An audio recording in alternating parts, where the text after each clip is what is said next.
Brooke and Jubal's second date update. I'm going to start today's second date update by saying 3 words. Welcome back, Guru. Whoa, what is going on over there? Not much. If you don't know who Guru is, this is his 7th second date update. He's done 6 before. He's actually had one girl agree to go out with him again. Let's go over some of the highlights from your dates. You took a girl on a Costco date that ended with her jumping from a pedicab, if I remember correctly. There was the other girl the last time you called. You showed up at her house with groceries ready to make her kebabs, but she didn't know that you were coming over. That's the problem with that one. And you referred to them as skin kebabs. Yeah, it's good to hear from you again. How have you been, man? It's been a long time. I miss you, Drew. I miss you, man. I miss everybody there. Aww. And it's great to hear your voices. It's like sunshine in my ears. I'm sorry I've been out of touch. I've been working on a book. I put the other ones down. Okay, what happened to the other one that you were working on? I just felt a new need arose. The working title is Seattle's Guide to the Best Free Restrooms. Free restrooms. Free restrooms. No, you know what? pretty good. That is handy, actually, Guru, because, look, as a guy who probably has to go to the bathroom a lot in public places because I have to urinate like every 5 seconds, there's a lot of places that kick you out if you're not a customer, and I don't appreciate that. Yeah, because, whether I bought something or not, I'm still in your space, and I've got a need like all the customers. Yeah, They're throwing things up. And I got to empty something, but we're all in it together. Yeah, we are all in this together. It's really great to hear from you. We just get emails from you from time to time, and apparently you have another girl that you want us to call. Now, you're sure you want to do a second date update with us again? This will be your 7th one. I stopped calling them dates, Drew. I've been calling them explorations. Lately. Explorations? Hey. Wow. No, it's a good thing to call it because you guys are exploring each other. I get it. Yeah, that's why it takes a minute to get used to, but then you'll see it makes a lot of sense. All right. Tell us a little bit about the girl that you went out on a date with. An exploration. Sorry, exploration. Yeah. Well, I met Vicky at the post office and was in front of me. And she got up to the window and she ordered forever stamps. I love those things. Yeah, do I have to say it again? Forever. So, Guru, it sounds like you heard the term forever and you took that as a sign to talk to her. You're talking finance or commerce. I'm talking emotionally. Yeah, all right. Okay, So she ordered forever stamps, and that's how you feel about her. That's how I felt about it. The light bulb went off. A sun-sized light bulb went off. And I was thinking forever. It's all I could think of. It's all Guru, just like a marble in my brain going around forever. And then I stepped up, and then she was sending something priority.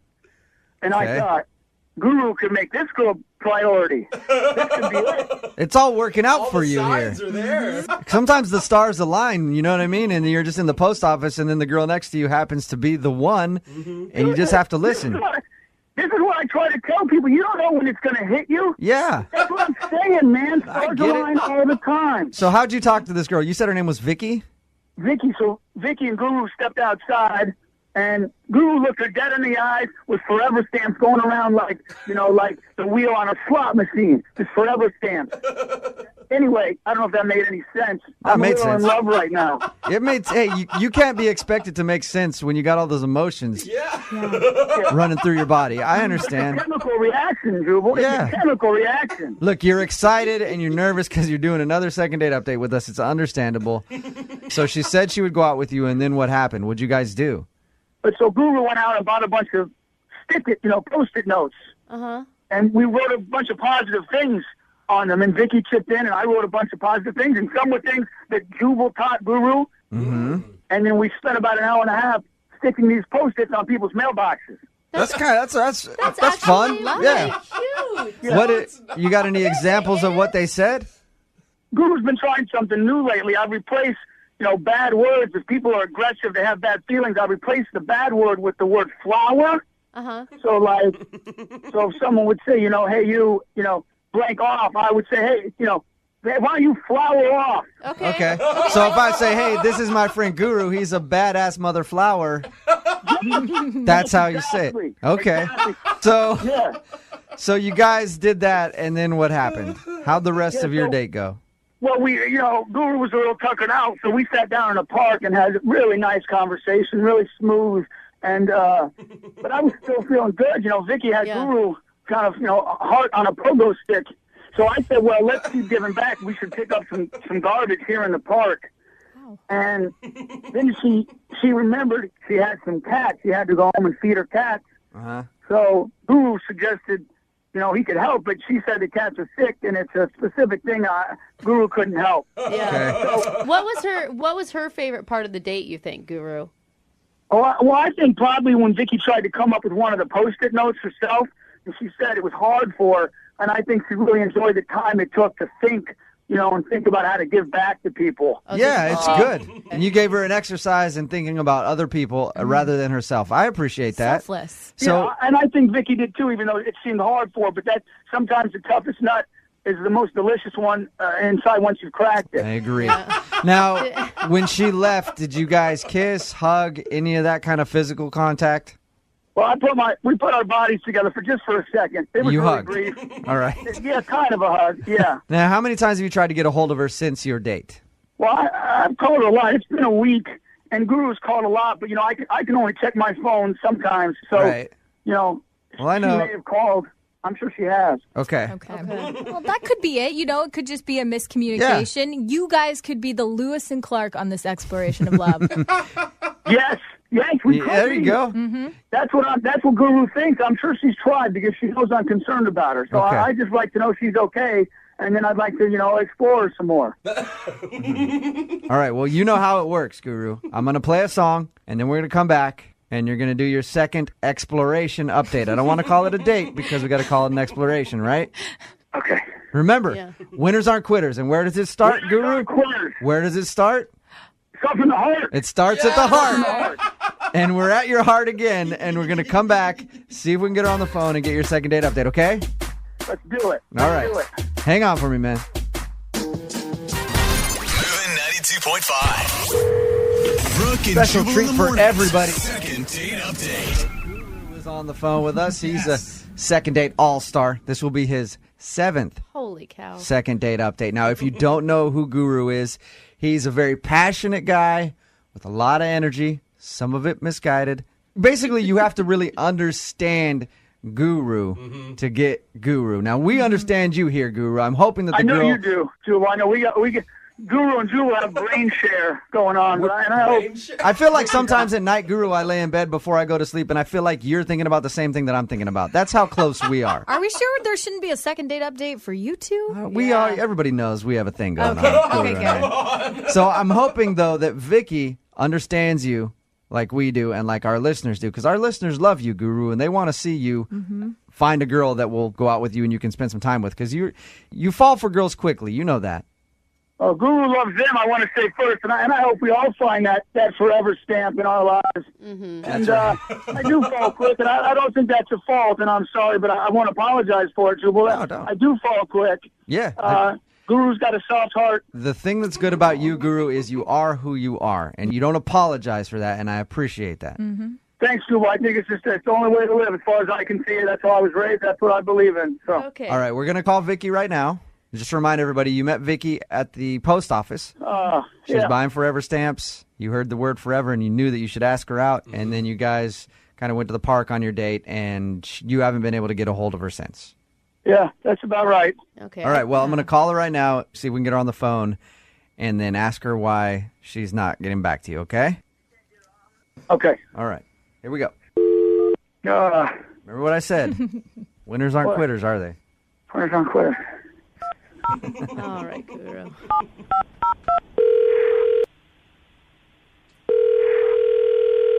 She's not picking up. Hang on. Hello. Hi, is Vicky there? Yeah, this is Vicky. Hey, Vicky, how are you? My name is Jubal from Brooke and Jubal in the morning. Okay. Have you listened to us before? No, sorry. That's all right. I forgive you. I'm calling you because you recently went out on a date with a listener of ours, and he asked us to get a hold of you. Okay. His name is Guru. Oh, okay. Yeah. He's a very outgoing, passionate dude. He went out with you a little while ago, emailed us because he hasn't been hearing back from you. Would love to take you on a second date. Did you like Guru? How was your date with Guru? Guru is a really nice guy. He's super interesting. Isn't he? He's an interesting guy. That's a good way, and I think he would take that as a compliment if you Exactly. called him interesting. Yeah, he's very interesting, and he's very, very, kind. He's a very kind person. What was it like to go out with Guru? It's unique, I think. It's a word for it. I mean, I knew it was kind of strange. Right when he asked me out, we were at a post office, and then after I'd agreed to go out with him, he said he couldn't text me, and then he ran back inside the post office and got a pen and came back out, and he wrote a time on his hand and showed it to me and said, "Meet me back here in 48 hours." What, so he wrote the time actually on his hand and said, "Meet me back here at this time," and that was it? He didn't tell us that part about writing it on his hand. We talked to him a little bit about your date. Oh, He didn't tell us that much. He just said that he met you at the post office and asked you out, and you agreed to it, which is cool. Yeah. And did you like what you guys did on your date? He told us that you put Post-it notes on mailboxes, like with inspirational things on them, and then went to the park. Yeah, it was. I can honestly say I've never done that on a date before, and I thought it was really nice. I mean, and we picked up trash, in the park to sort of give back to the community. He wanted to do something like that, and I thought that was fine. It was a nice thing to do. Okay. And then at the end of the date, we were at the park and we sat down, and he said he had a surprise for me and he wanted me to close my eyes. So I did, and were you nervous about that? I knew it would be something that I couldn't expect, but I wasn't scared or anything. Right. So I opened my eyes, and he had put a scarf around my neck, and so I said, "Thank you." He was really excited about it, and then informed me that he had found it while we were picking up the trash. Oh, gross. Oh, nasty. Oh, no. Oh, did He you gave you immediately take a scarf that he found on the ground for picking up. But that's still a nice gift. I mean, he wanted to give you something. Yeah, and I didn't want to offend him because you're right. I mean, he totally viewed it as a gift, and he found this thing and he wanted to share it with me. And so, of course, I didn't want to hurt his feelings. But in my brain, I'm now wearing garbage. Yeah. Yeah. So it was hard. And so I convinced him that the best thing to do would be to donate it, and then someone who really needed it more than I did could appreciate it. Right. And so he was okay with that. That's good. What would you say to Guru right now if you could say something to him? If I could say something to him, I would just say that, I had a very interesting time with him, and he's a really, really nice person, and he's just not someone that I am personally interested in dating. Okay, well, you just kind of told him that because Guru's actually listening. Oh. Vicky, what I was trying to say was that we've all been discarded. Someone has tossed all of us away at least once. And what Guru was trying to tell Vicky is that you could be my scarf. And I found you, and we could be together. And someone threw that away and didn't see value, but I see you as a million forever stamps in my life. And Guru, Vicky, if you just give Guru another chance, I won't put any trash around your neck. That's not how I saw it, but I won't do anything like that. And I'd love another chance to explore you and explore us. That's really, really flattering, Guru. And I guess you heard me say, I think you're really interesting, and you're a very kind person, and you're really nice, but I'm just not interested in exploring us romantically. Huh. Jubal, you want to take it from here, Jubal? Hey, Vicky, Guru is just a very passionate guy. I mean, you can see that. I would love to see you give Guru another shot. I really would. Vicky, give Guru another shot. I thought you were so smart and beautiful, and I'll do whatever you want on the next day. You can pick the whole thing, and I'll even let you pay for it. I'll let you do everything. I'd love to see you again. Oh, Jubal might even put the bill, Vicky. I'll pay for it. If you ask him nice, Jubal might even pay for it. It's not about who pays for it, Guru. No, wait, Vicky, you were attracted to him in the beginning, right? There was a spark there when you said yes. You agreed to meet a man at the post office in 48 hours. Well, I did. I agreed, to meet a man at the post office, but what I ended up meeting was a guru, and that's a bit much. That's more than a man, Vicky. That's Yeah. better than a man. All right. Guru I is tried. Guru is a better man than I'll ever be. Isn't that right? I won't accept that, Jubal. All right, so Vicky, there's no way we can get you to go out with Guru again. No, I don't think so. Okay. No, not at all. We gotta let her go. No. Jubal, I think we gotta let her go, Jubal. I'm sorry. No second date for you today, okay? That's all right, Jubal. That's all right, because you know what? I got you guys. Yeah. I got you you do. guys, and we got this whole beautiful city to explore, and there's love out there somewhere, and I hope everybody finds it. That's right, man. Amen. And don't be a stranger. Like, it's been too long since we've heard from you. Yeah. Yeah, I won't be. I'm sorry about that. I've just been busy with this book, and maybe if the listeners have ideas about a title for it, they can send it in. And Brooke, I'm going to figure out your address soon and send that baby present. Okay, you can always just bring it to my work address. That might be better, Guru. Okay, we'll get them next time, Jubal. We'll get them next time. We'll talk to you later, buddy. Talk to you next time. All right. Bye, guys. Brooke and Jubal in the morning. Brooke and Jubal's second date update. Doing the second date updates, we've heard a lot of stories of people being blown off after a one-night stand. Oh, yeah. They wake up and somebody's gone. Maybe they have to find a cab home. But this is probably the most messed up story I've heard about somebody getting left after a one-night stand. Oh, no. Really? Alyssa is on the phone with us. She emailed us. Alyssa is kind of familiar with our show. She's actually from Florida. Oh. Alyssa, how are you? I'm good. How are you doing? Good. Your email floored me. Really? Like, when I read it, I was like, that is probably the most messed up thing I've ever heard somebody do to somebody else What? Oh, my gosh, I in this got to hear. situation. Why don't you tell everybody what happened? So I met Alex. This is the guy. I met him online, and we talked for a while. We actually had like a long distance relationship online for like 6 months, and it progressed, and he's here in Seattle. Then he suggested I come and visit him. He would fly me out to Seattle and then go to Vancouver, and we vacation there for like 4 days. Vancouver, sounds- Canada? Canada, yeah. Okay. Yeah. It sounds cool. So you started an online relationship with this dude. How long had you known the guy online before you flew out here to hang out with him? 6 months. Wow. And that's a considerable amount of time. I mean, you guys probably talked, what, every day? Yeah, I got to that point pretty quickly. I mean, we just like had an instant spark. Was it awkward at all when you finally got out here to meet him?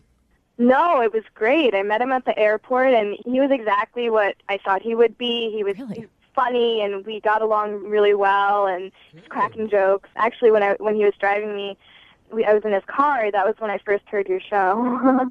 Oh, wow. It's amazing, isn't it? It's a wonderful Yeah. show. Really, yeah. It changes them. Thank you for listening. Well, that's pretty amazing that you thought he was exactly like you imagined and didn't misrepresent himself at all, because I've online dated, and a lot of people do that.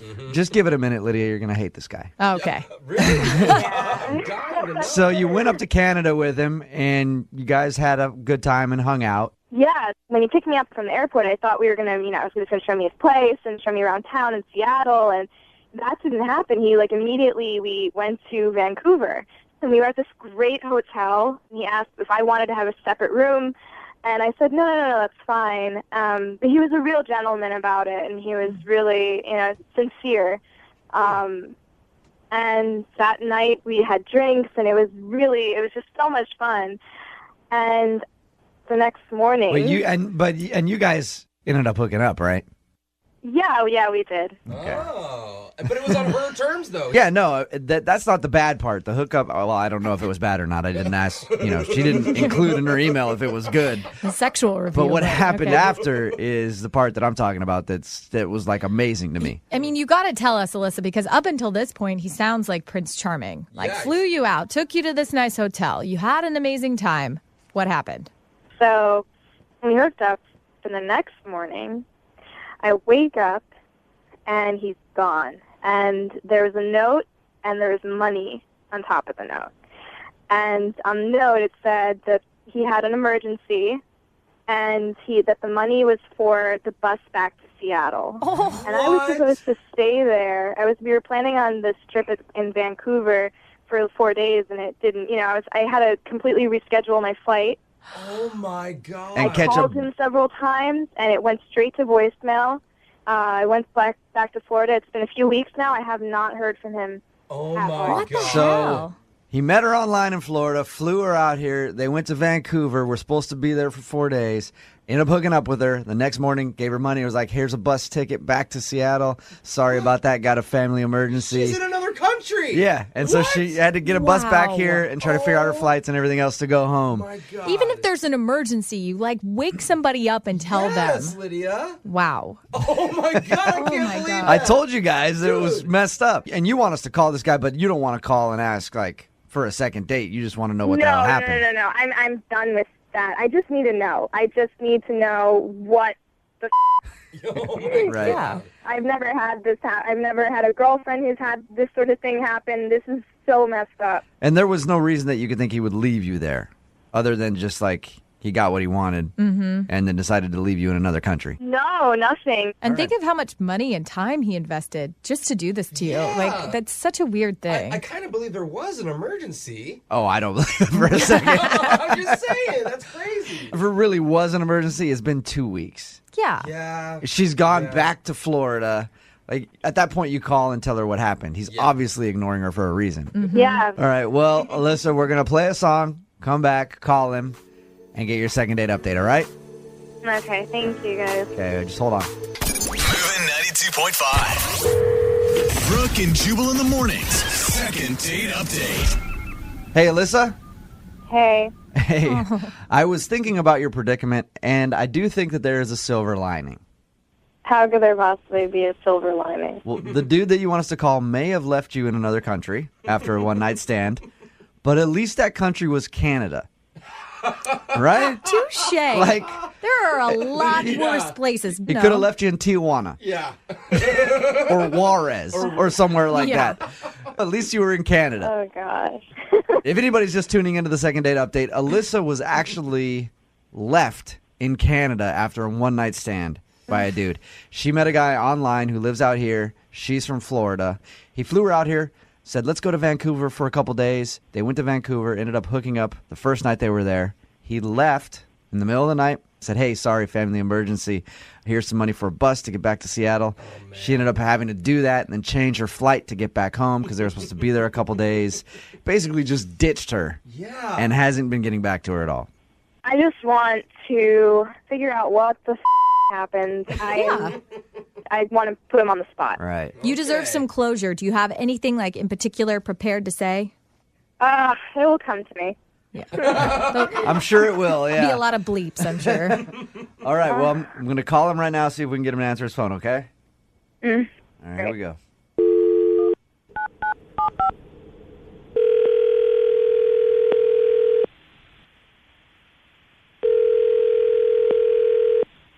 Hello, Hey, can I speak to Alex, please? this is Alex. Alex, what's up, man? This is Jubal from Brooke and Jubal in the morning. I'm moving 92.5. Are you serious? Yeah. What's up? No, really? Yes, it is. This is kind of crazy, man. I love your show. I'm a longtime listener, a longtime fan. I've heard that you listen to us, actually. How you doing, man? I'm all right, man. I'm a little bit on edge, though. What's up? Why are you calling me, dude? Well, I'm sure you're probably aware of the second date updates. Oh, man. Come on, dude. That's how I know you're a listener, because they said that you listen to our show all the time. You're actually the person that introduced them to our show. Is it starting to come to you, Alex? Do you know who we're talking about? Yeah, hold on. Time out, man. Is she on the line? Are you talking about Alyssa, Yeah, is she on the line? the girl from Florida? Yeah. No, she's actually not. She's not on the line. I know you know how the second date updates work. Normally the other person's on the line, but her being in Florida, like, we couldn't work out the time change or whatever. But I read the email, and her email floored me. I couldn't believe that you left her in Canada. Time out, man. No, dude. Whatever she wrote, man, it's just not the truth. Okay, well, what is the truth? I was catfished. You know what I'm saying? You were catfished? What? Yeah, man. I was catfished, man. I show up. No, dude. It was not even close Okay, to well, being the same person. what she told us was that, you guys have had an online relationship for a few months, like 6 months. You flew her out here. You said, let's go to Canada for a couple days, and then you guys hooked up, and then you just ditched her and gave her some money for a bus ticket, and we're like, hey, I got a family emergency or something. What was I supposed to do, man? Really? Okay, so what happened It then? was not the same person, dude. Yeah, I was being cool, man. I'm not going to be a jerk to her. You know what I'm saying? Oh, yeah. But, like, those pictures were, like, of her in high school or something. I don't even know, man. Yeah, Alex, define not the same person. Like, Dude, she was... heavier. Her face looked different, man. Like, it was just a different, like, it was just not what I was expecting, man. You know? God. If you were in the situation, you would have done the exact same thing. Now, Alex, Really? I mean, you had to know this was a possibility. Why go to Canada still and do this whole thing if you felt that way? Well, what was I supposed to do? Just put her back on the plane when I first met her? Like, literally a minute after I met her, I'd be like, hold on, time out. This is not what I signed up for. Go back. Yeah, that's exactly what you're supposed to do. You're supposed to let her know. No, man. But you still slept with her, man. It's kind of like when something's not as advertised on a website. You could just send it back, Yeah, right? yeah. Like, don't even Yeah, get but to you the gotta point try where on you the have to... clothes. You got to try on the clothes, don't you? No, you don't have to try on the clothes. You realize what? You hooked up with her, regardless of the fact that you feel like you were catfished. You hooked up with her and then just ditched her in Canada. Hold Yeah. on, I didn't. No. I didn't ditch her, dude. I left her money for a bus and everything. You hung out for that entire time, hooked up with her, just hang out for the next 4 days and then blow her off when she leaves town. No, man. I got things to do, man. I got to go back to Seattle and do what I'm doing there for work, man. You know what I'm saying? I got no time to waste with this. Alex, why are you going to hook up with her if it was that bad? Well, listen, man. We went out that night. We partied, you know, and I'm not saying that she looked better because, you know, we were out drinking, but, like, listen, it's hard to say no. You're a guy. You know what I'm saying? It's hard to say no. You want a couple drinks in you. What are you going to, like, turn it down? No, man. Like, it's like, Oh, you know, come like, on. she's putting it in your face, man. What are you going to do? I'm human. Alex, I have a confession to make. Okay, what? I told you earlier that Alyssa wasn't on the phone because she's in Florida. Oh, come on, man. But Alyssa is, of course, on the other line. Yeah. Dude, that's wrong, man. Yo, I told you I'm a long-time listener, long-time fan. How are you going to do me like that, man? Oh, sorry, man. Alyssa, Hi, Alex. Oh, my God. You are such a piece of. Are you kidding me? You're talking about how I man. looked? Are you seriously gonna go there? This is not fair. No, this is totally not fair. First of all, I'm the one that even told you about this show. And second of all, you lied to me. You Totally didn't lied tell me. to You me. turned on the radio. No, this is totally not even fair. You want to talk about Don't even go there. Don't even go there with me. You lied to me for 6 months. You lied to me for 6 months. You know what I'm saying? I think that I'm a gentleman. Like, what was I supposed to do? I left you money and everything. Like, I'm not trying to hurt you, you know? You left me in Canada, you dipshit. First of all, no. First of all, I got you a plane ticket. You could go back at any time. You had a plane ticket to go there, and I left you money for a bus. Oh, you do not. Like, what was I supposed to do? Did you tell that to your mother? Is that what you do? That's what you do with women? Hold on. Wait. Why are you talking about my mother? Like, listen, honestly, I think I'm a gentleman, and I think I treated you with respect. You need to look in the mirror. No, man, no. This is totally not even fair. Yeah, man. So then just tell me, who the hell's in the picture? Who the hell's in the picture? Because it wasn't you. Yes, it was me. yeah, It was Alyssa, you like maybe 5 years ago. It wasn't you today. Alyssa, did you mislead Alex? Be honest. I had my hair. It was a different color. Really, just the hair? Yeah, her hair was different. It was 40 pounds different. Okay, so Alyssa, you didn't knowingly try to catfish Alex, though.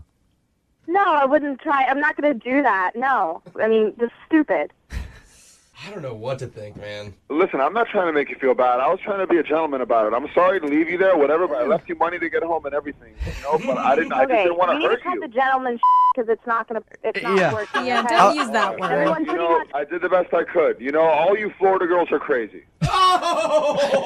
Hey, I will agree with you. Florida is a really weird place. But, Alex, do you ever take blame for anything? Because like this whole time, that's not fair. Well, when I'm in the wrong, yeah, but dude, I was misled, man. I am not in the wrong here. I was misled. All right. Well, Alex, I would love to ask if you'd go on a second date with Alyssa. And Alyssa, you know what? If you will come out here and go on a second date with Alex, I'll fly you out here. No way. Yeah, I want these two to go out again. No, Alyssa, I will. It's cool. Don't worry about it. It's cool. It's definitely cool. Free trip, Alyssa. I'll fly you out here. Send you guys to Vancouver. No. And we can do it all over again. Yeah. What do you think? That's Yeah, you can stop. You can go yourself. Me or Whatever. Alex? At least somebody's gonna be me, you know. Ain't nobody you. Oh, gosh. Oh, you know what? Maybe you should pay for him to get the hair transplant because he's kind of losing it a little in the back of his head. How old are you again? Low blows, man. Whatever. While you're at it, pay for your lipo. Somehow my this gosh. second date turned into like a bad your mama joke fest. Brooke and Jubal in the morning. Brooke and Jubal's second date update. Bowling alleys are a great way to go on a date. I often find myself hanging around bowling alleys all the time just to help women on their form. What? Yeah, help That's correct not why them. you- I might not even know them. I just come from behind them and just go, hey, you throw the ball like this, sweetie. Sure. Sometimes you get slapped, but sometimes you get a phone number. Oh, my God. I'd put a bowling ball in your face if I was there. Yeah, and that's exactly what I'm looking for. And Melissa, who's on the phone right now, went to a bowling alley on her first date, but now she's not getting a call back. Melissa, what's up? Hi. Hi. Guys. How are you? Did you actually know this guy before you went to the bowling alley, or did he just show up there and do my special trick to meet you? Oh no, he didn't do your special trick. Okay. I didn't know him. I actually met him through some friends. Okay, so was the bowling alley the first time you actually laid eyes on each other? Yes, it was. We texted a couple times like about where we were going to meet and stuff, but that was the first time we saw each other. Okay. And what's his name? Jay. Jay. All right. And tell us a little bit about the date. Why do you think you're not getting a call back?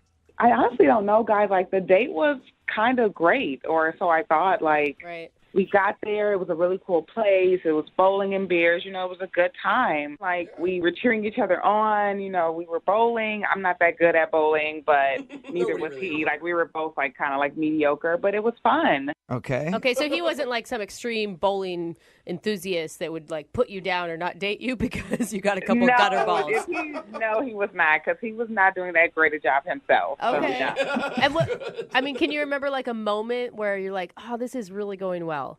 Well, the whole date was going really well, but I do remember a moment where I was like, okay, I hope I didn't, like, screw this up. Like, it just kind of got a little weird. It got kind of out of hand. So the opposite of what I asked. Yeah. Weird at a bowling alley can never be good.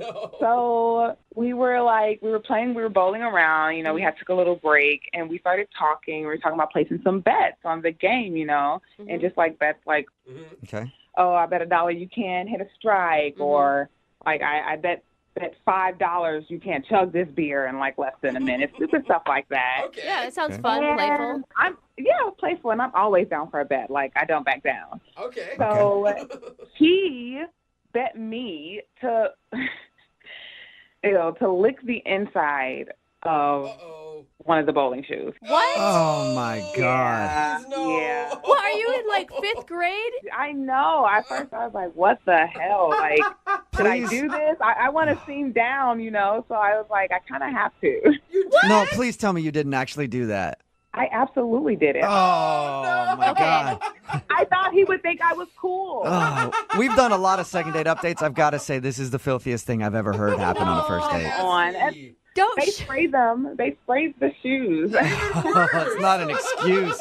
You know, what did it taste like? Ew, Brooke. Okay, no, that's disgusting. I'm not going to say that. I don't know. It honestly kind of tasted like a wet sock, like a soggy sock. It was bad.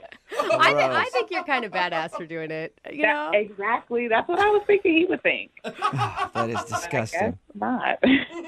What did he do after you did it? Oh, he was cracking up. He just thought it was the funniest thing in the world. I don't know if he was laughing with me or at me. Like, he just was cracking up, but I don't know, like, he hasn't called me. We haven't made plans for a second date, so I'm thinking that was it. But then I thought, like, that was okay. I thought we were having a moment. Did you guys kiss? Okay, so. Oh, no. Yeah. I mean, we didn't kiss, but I swear there were moments, like when we were getting ready to leave, he walked me out, you know, we were waiting, he called me an Uber and everything. Yeah. That's where there were so many moments I thought he was going to kiss me, but I'm sure he was thinking about the shoe, because I was thinking about the shoe. Like, is he going to want to kiss me? So you guys didn't kiss? No, I didn't get my kiss. You can't be surprised. But come on, that's not fair. He's the one that dared her. He dared me, exactly. If you bring it up and you can't handle the actual truth of what happens, then that's on you. Yeah. And have you heard anything from him since your date? No, I text him the day after the date, just like, hey, what's up? I had a great time last night. Thanks for taking me out. Just thanking him. I made a little joke about the shoe thing. I think I said something like, I used a whole bottle of Listerine or something. I don't know what I said. Yeah. But I was like, I'm all good. My breast's okay. Like, but he didn't text me back. Do you think it's the shoe licking that did you in? Did you listen to yourself? Well, I don't know. Like, my friend said that he was a ladies' man, okay? Okay. So it could be like 70% shoe, 30% he's a ladies' man, and he just, like, has other girls. Okay. Right. You know, I don't know how many dates I've been on where I'm like, if I just wouldn't have licked that damn shoe, I wouldn't have been in this position right now. All right. We'll play a song, come back, call him, and get your second date update, all right? Thank you. All right, hang on.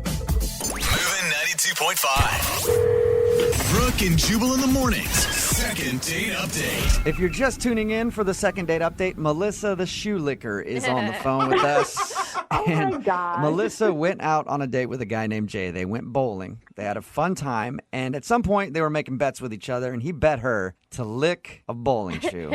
The inside. The inside of a bowling shoe. Even worse. And she did it. And like I said earlier, this makes today's second date update the most disgusting in the history of second date updates. And we've heard my a lot God. of really bad things. So she licked the inside of the bowling shoe, and she thinks that that's the reason she's not getting a call back. Maybe it grossed him out too much, although he did bet her to do it. Yeah. She hasn't heard from him in a couple of weeks, so we're about to get him on the phone and find out if that is the reason he's not calling her back. Melissa, you got the shoe out of your mouth? You ready to do this? Yes, it's out of my mouth, and I'm ready. Okay. And I think if that's the reason he's not calling you back, it's so unfair because guys always say, I want a guy's girl. And then you give them a guy's girl, and then they decide they don't want They're that. like, gross, bro. Yeah. I wouldn't even hang out with one of my dude friends if he did this. That's nasty. All right. Here we go. I'm going to call him right now. Okay. All right, here we go.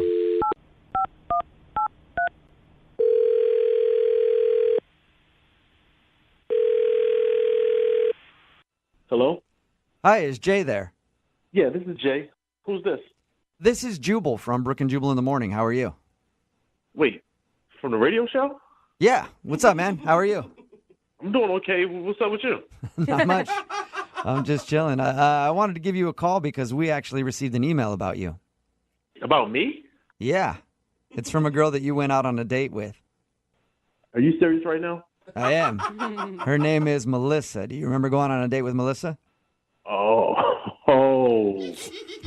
Yeah, I do. All right. I figure she'd probably be easy to remember because she licked a shoe, a bowling shoe, while you guys were out. She told you that? Yes, she did.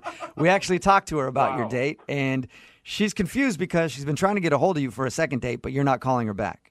Oh, yo, I can't believe she told you about the shoe. Yeah, I can't either. she did. I can't believe she admitted to doing that either, man. That was crazy. I would have told nobody that. You're the one that dared her to lick the shoe. You've got to take some responsibility. Yeah, but I didn't tell her to go tell anybody about it. Yeah, that's like something you take to your grave, right?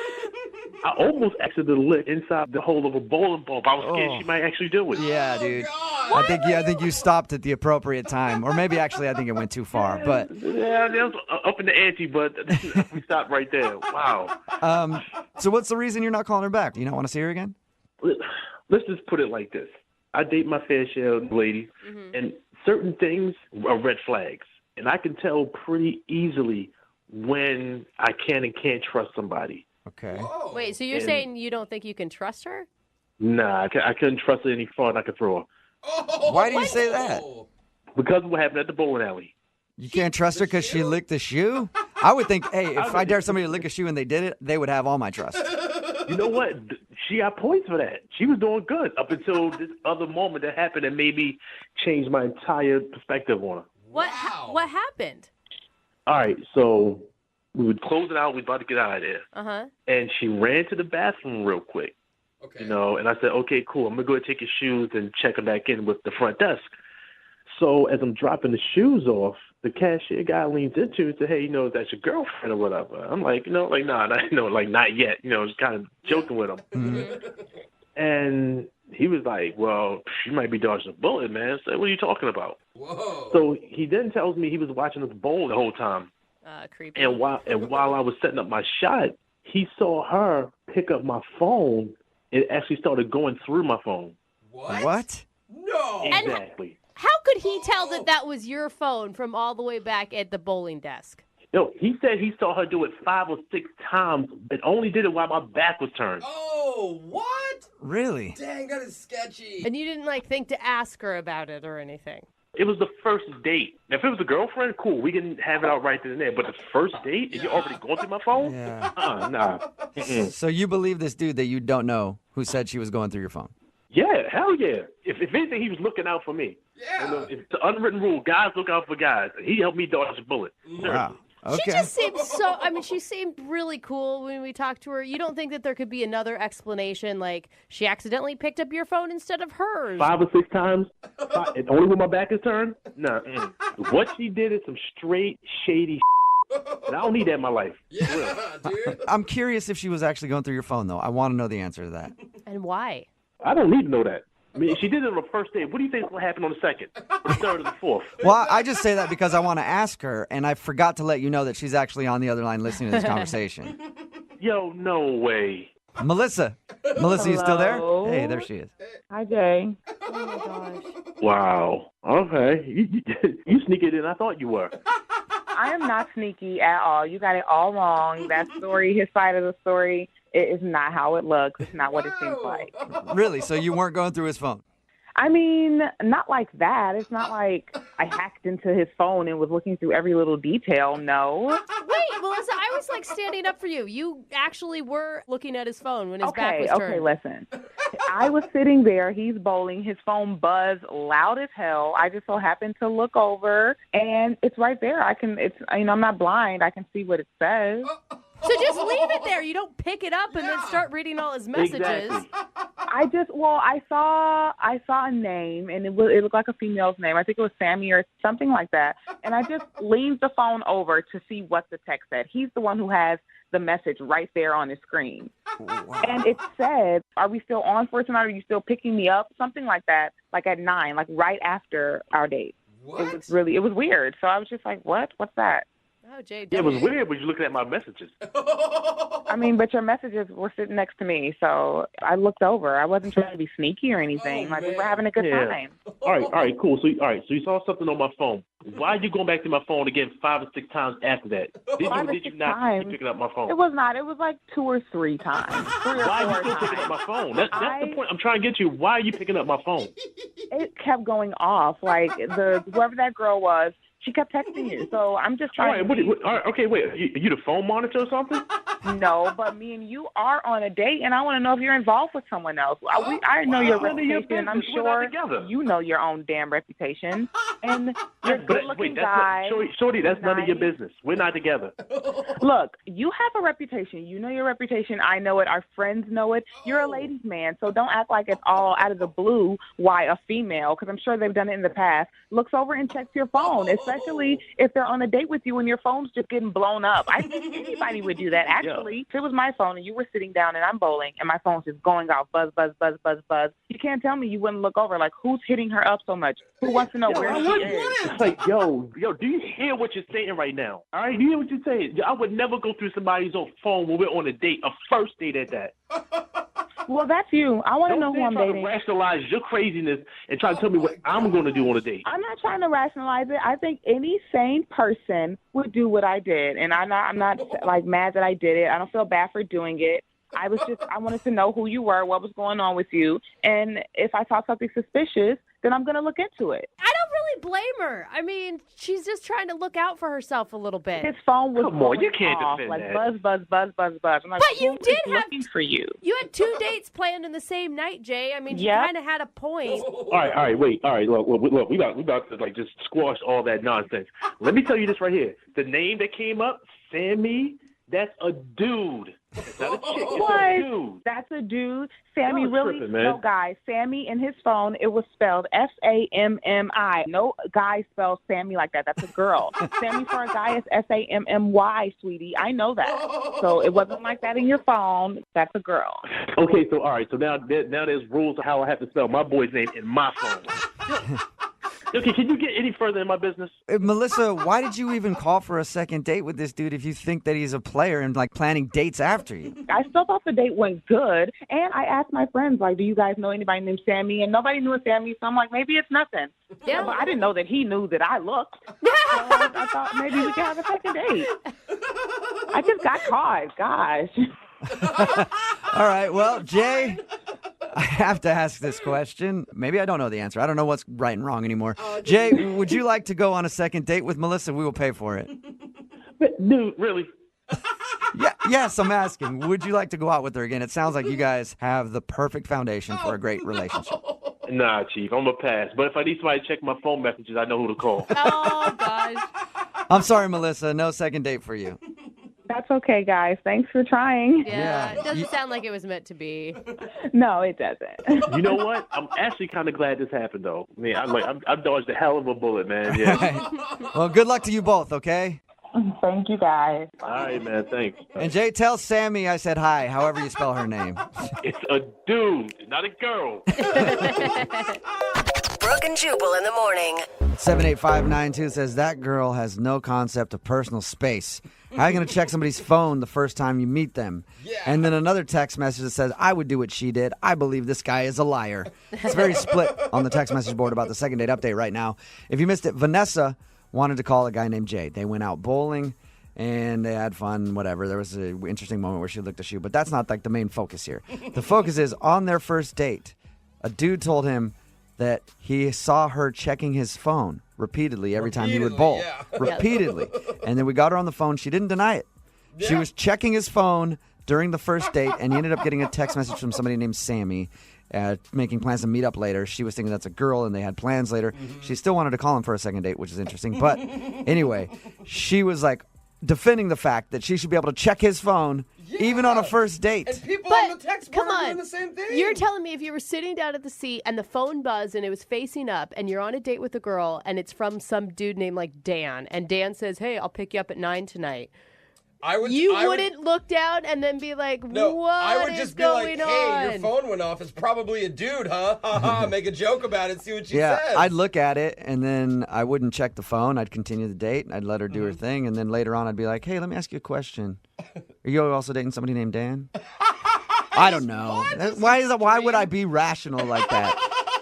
But people are texting in at 78592 saying it's completely acceptable to check somebody's phone anytime, even if it's a first date. Do you agree? Text us 78592. Remember, if you want to do a second date update, all you have to do is email the show, and we will call the person who didn't call you back. For today's second date update said, help, I went out on the most romantic date of my life, and now he isn't calling me back. Oh, no. So I'm assuming if it's the most romantic date of your entire life, skee ball must have been involved, and probably a quarter pounder. No. I would take and maybe that, actually. finish up the evening with a dipped soft serve cone. Oh, damn. Man, that is romantic. Good. We'll have to ask Heather and find out if that's what happened, though. Heather, how are you? Hey, I'm good. How are you guys doing? Good. So you went out on the most romantic date of your life, and now the dude isn't getting back to you. Yeah. Did it involve any of those things? Did you guys play skee ball? No. No? Although that would have been fun. Yeah. Well, you said romantic, so I assumed skee ball was fun, though. Dude, where'd you meet the guy that you went on the most romantic date ever with? Well, he actually does business with my dad. And, my dad is the type of guy who's always like, you should date my daughter. Oh, no. And I'm usually pretty resistant, but he kept talking about this guy and just said he was really, really great. And he kind of convinced me, so I gave in, I guess. You actually agreed to go on a date with somebody that your dad recommended. Wow. I know, it sounds crazy, but he sounded like a great guy. And then I met him, and he is. So. Yeah, that's the craziest part. You actually had to own up to your father that he was right. That was the worst part. What's his name, by the way, the guy that you went out with? Trevor. Trevor, okay. What was so special about him? First of all, he's like super good looking, funny, smart, intelligent. Wow. You know, I was skeptical, but he was everything my dad said. Yeah. Really? Sounds like your dad had a crush my on him. God. So what happened when you meet Trevor? Where'd you guys go? He took me to this rooftop of a building, and there was this amazing dinner laid out with like flowers and wine. I mean, he had to have spent a lot of money to set that up. Okay, wait, hold on, though. I would almost be freaked out. On a first date, walking into that is a lot of pressure. Yeah, I mean, it was a little weird at first, but I go on so many dates where it's just like, hey, let's go to the bar and get drunk, you know? So when this happened, I was like, not going to say no or second guess. So you said a rooftop. Was it a rooftop deck at a restaurant? Because the way you said it sounds like it was just a private thing. Yeah, it was just a private thing. Oh, my It wasn't Wow. even, yeah. Whoa. Okay, wait, and you hadn't hung out with this guy at all? Like, did you know anything really about him yet besides what your dad told you? We, like, talked a little bit leading up to it, and he just asked me what my favorite foods were. And then when we got there, he had chefs make my favorite foods. Oh, Wow. Is he like... It's too much. You're doing too much there, in my opinion. Yeah, and how do you follow that up with a second date? My God, that's why he's not calling you back. He's like, well, I did the best I could, and now it's over. We peaked already. Maybe, but we had such a great time, and he said that he couldn't wait to see me again. Yeah, how did you guys end everything? A helicopter ride? We rode jetpacks over the city. Yeah. So I just, on the way back to our cars, he, like, stopped me, and he said he really wants to kiss me. But then he's like, I'm a gentleman, and, you know, I want to treat you with respect. So I want to wait a couple more dates to kiss you. Oh, my God. He is playing it so good, though. I Jeez. mean, The man. kind Seriously. of cheesy, but so on point. Oh my gosh, I'm blushing. Yeah. It was the best date of my life. Oh, my God. I mean, it almost feel unreal, the whole thing. Like it was all just a dream. It kind of did feel like that. And then after the date, we were texting for a couple days, and he was being really sweet and just telling me how much he wanted to see me again. Oh, okay. And then all of a sudden, he just stopped texting me, and I haven't heard from him. Have you had your dad check up on him? Well, no. I did ask my dad, though, if he'd talked to him recently. And, you know, they don't work directly together. They just do business together. So he said he hadn't talked to Trevor in a while and hadn't heard from him. And he said he would call, but I just thought that was too weird. Yeah. Yeah. Trevor. Yeah. This is Mr. Heather here. What's going on, bud? Why are you not calling my daughter back? That would be awkward. Yeah. Exactly. Is there anything that you could think of why he would just stop talking to you? No. I mean, we had a great date. I don't think so. He was the one being ultra romantic, so I can't imagine he was scared. And the follow-up emails about how he can't wait to see you. Like, why would you even go there? Yeah. The whole thing just confuses me. I have no idea why he would just completely drop out of my life like that. Well, we'll try to figure it out for you. We'll play a song, come back, call him, and get your second date update, okay? Thank you so much. All right, hang on. Moving 92.5. Brooke and Jubal in the mornings. Second date update. They say that romance is dead, but that's not true. Romance isn't dead. It just doesn't want to talk to you. That's actually true in this case. And that's what happened for today's second date update. If you're just joining us, Heather is on the phone. She actually went out on the most romantic date she's ever been on with a guy named Trevor, and now Trevor isn't calling her back. They actually met through her father, who does business with Trevor. I guess her dad's one of those guys that always recommends that people should date his daughter. You know how that goes. And she's usually skeptical, but she actually went out with this dude, and it ended up being the best date she's ever been on. God, I'd say. So now we need to call him and figure out why he's not getting back to her. Heather, here we go. You ready to call him? Yep, I'm ready. I just really want to know what's happening. I know. It's like the best date of my life. I'm really hoping for a reasonable explanation. But if I was going to play bad cop, do you think that there's any way that this guy may be like a super player and like, you know, the private chefs, the rooftop dinner. He knows what he's doing. The line at the end with the kiss. Yeah, but those types of guys, you know, they just want to hook up with you and leave, and that never even happened. And plus, he spent a couple days texting with me. Yeah, he didn't even kiss you. He actually said, "I want to kiss you so bad right now, but I'm a gentleman and I can't."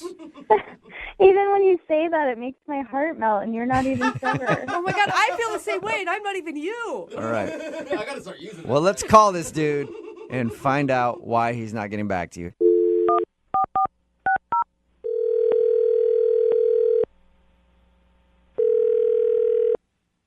Hello?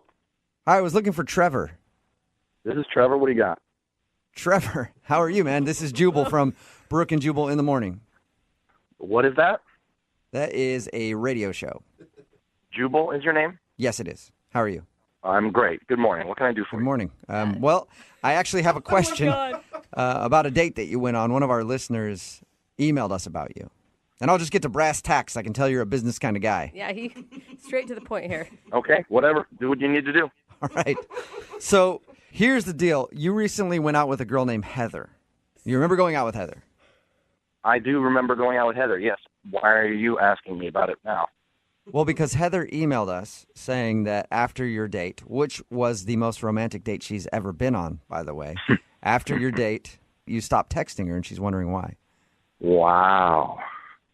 That's a real grown-up move there, Heather. What? Wait, I don't get it. Like, are you upset by that? Are you being sarcastic, or? That she emailed the radio station to complain about why I'm not calling her after our date. It wasn't a complaint. Not to complain about it. She's just like in the dark. She doesn't know why you stopped talking to her. Mm-hmm. Well, all I can say is I'm good there. You're good there. What? Wait, you're telling me that you're good there and you put that much effort into a first date? We talked to Heather, and she told us about the date you took her on, the private meal on a rooftop with all of her favorite foods made by private chefs. Yeah. That's a lot to do for a lady. That's kind of just what I do. That's what you do on all your first dates? No, it's just kind of what I do in life. It's little details are important, and if you can ace the details, then you're going to ace the test. Okay, so it's not a test. So this wasn't even that crazy of a first date for you. For me, no. For her, it was. For her, yes. Right. Okay. But I knew it would be that way, and it was all by design. Okay, wait. I'm confused. The way she described you, you were charming, you were romantic, and right now you're coming off as kind of a smug a-hole. Well, you call me in the middle of my business day in a situation like this. I'm not going to be particularly happy about it. Whoa. All right. Okay, so I can we can get you on understand the that. phone as quick as possible if you wouldn't mind just telling us why you're not wanting to talk to her. Look, we had a lovely time, and I got what I wanted out of the date. You get what you wanted out of it, but you didn't even kiss her at the end. What did you want out of it? Dinner? If you must know, I did it for a business deal. What? You did it for a business deal going out with her. I don't get it. Yeah. I sometimes do business with her father, Yeah, she told us that. and sometimes in a deal, the numbers can all line up and it can all look great, but it's really the personal touch that closes. And this guy clearly had a soft spot for his daughter. She was a good-looking gal. He mentioned that it might be a good idea that I date her, so I called her up and I took her on the best date of her life. So you're telling me that you used her as a stepping stone in your little effing career? I'm not saying that, no, but I will tell you that 2 days later I closed the deal. You are, oh my. So, once the money comes in. so you took her out just to close a deal with her father? Not just to close the deal. We had a nice time. She had a nice time, I'm sure. It wasn't a wasted night in her life. Yes, it was. You were texting her afterwards and you couldn't wait to see her again. You played with her emotions. You totally let her on. You're a total Jeez, Brooke. Look, you can call me names all you want, but I'm just being honest with you guys. You called me, and I'm the one closing multi-million-dollar deals on a regular basis. Whoa. Yeah, but you didn't have to, like... Use I mean, people. couldn't you just go, yeah, sure, I'll go out with your daughter and take her on a regular date and not try to be super romantic about it? So I should take her on a date? Or, I guess- hey, I don't know. Maybe you just don't use his daughter at all and you're actually a good businessman and you make a deal without having to use somebody's daughter in the process of it. Listen, sweetheart, in business, you do whatever you need to do to close the deal, okay? I close the deal. The day that you're doing things like that, you can come talk to me, but I'm the one who knows my business. Good Lord. And by the way, her dad offered her up. She's So I'm going to take advantage of that. It's not a bonus structure, you asshole. Dad's fault. You are an asshole. He didn't offer me up. Oh, my God. Boy. Yeah. All right, what's going on here? Trevor, that's Heather. She's actually on the other line listening and wanted to talk to you. Oh, that's hilarious. Yeah, it is. You f***ing used me. You took me on this romantic dinner. You told me all these things that you loved about me, how you wanted to see me again. Like, what the hell was that? That was... And you had a great time, right? Yeah, I had a great time because I believed you really liked me. I do like you, Heather, but that doesn't mean I'm going to marry you. That doesn't mean that we're obligated to have anything beyond that night. Oh, man. You are the biggest ass I have ever met in my entire life. I've never met someone as awful as you, ever. I don't really have much of a response to that. All I can say is that at the end of the day, ask yourself this question. Were you going home with me if I asked you? No. I saw the look in your eye at the end of the night. If I wanted to take you home with me, I 100% could have. And I didn't. I didn't even kiss you. I respectfully ended the night with you. So when it comes down to it, I was a true gentleman, no matter what you might think about. Really? Really? You were a gentleman by wasting my time just to get a business deal with my father. At what point did I sign a contract with you that gave me any obligation with you whatsoever? You have an obligation just to be a good human being. Like, life is not business. You don't do this to people. I never once treated you unkindly or disrespectfully until you called the radio station trying to call me out. He's right. Yeah. No, he's not right. He didn't It's treat her totally- badly when they went out. He treated her like an object, okay? Whether he said it to her face or not, that's as disrespectful as you freaking get. He was nice about it. Oh my God, you guys are idiots. I'd like to go out on a nice but then date. you stopped texting me completely. So I don't really think that that's treating me well. Do you? Just leaving somebody hanging like that after taking them on an amazing date? You couldn't even just be honest and be like, actually, I went out with you to close the deal. Like, I might have even respected that a little more, but I had to call a radio station and get them to talk to you? Give me a break. I'm going to tell my dad to pull the deal with you. Like, Well, it's a little late to pull the deal. Deal's closed, so it's not going to happen. Dude, Trevor, how do you have like zero remorse whatsoever? You know, I might feel a little bad about it, but when I open my bank account, I feel pretty good about how my business is going. Oh my God, you narcissistic. I feel sorry for you because you may say you have a bunch of money and you love your business, but you have no heart and no soul, and I pity you. You're going to end up alone. Look, you never would have known about any of this if you hadn't done this bull thing that you're doing right now. I would have still been You wondering. could have had I the actually fantasy really for the rest liked of your you. life of the guy that you could have had, and whatever happened to him. Well, we sure had a nice time that night. Why not try to have another nice time? Trevor, would you like to go out on a second date with Heather? I know you have money, but we'll pay for it. Please don't even offer that. I don't want to go. Are you sure? You know what, Heather? I think there's another deal that might be good for your dad in a couple of months, so maybe we just wait until then. Oh my God, you did not. Oh, Trevor, I can guarantee you my dad will not be doing any more deals with you. Trevor, thank you for being brutally honest with us. Yeah. Anytime. Oh my God, I'm angry. Heather, I'm sorry you had to find out that you were just a pawn in his game of trying to get some business done with your dad. Yeah. I guess it goes to show you don't listen to your dad anymore. That's a good point. Brooke and Jubal in the morning. Text message in at 78592 that says, I honestly like this guy's style.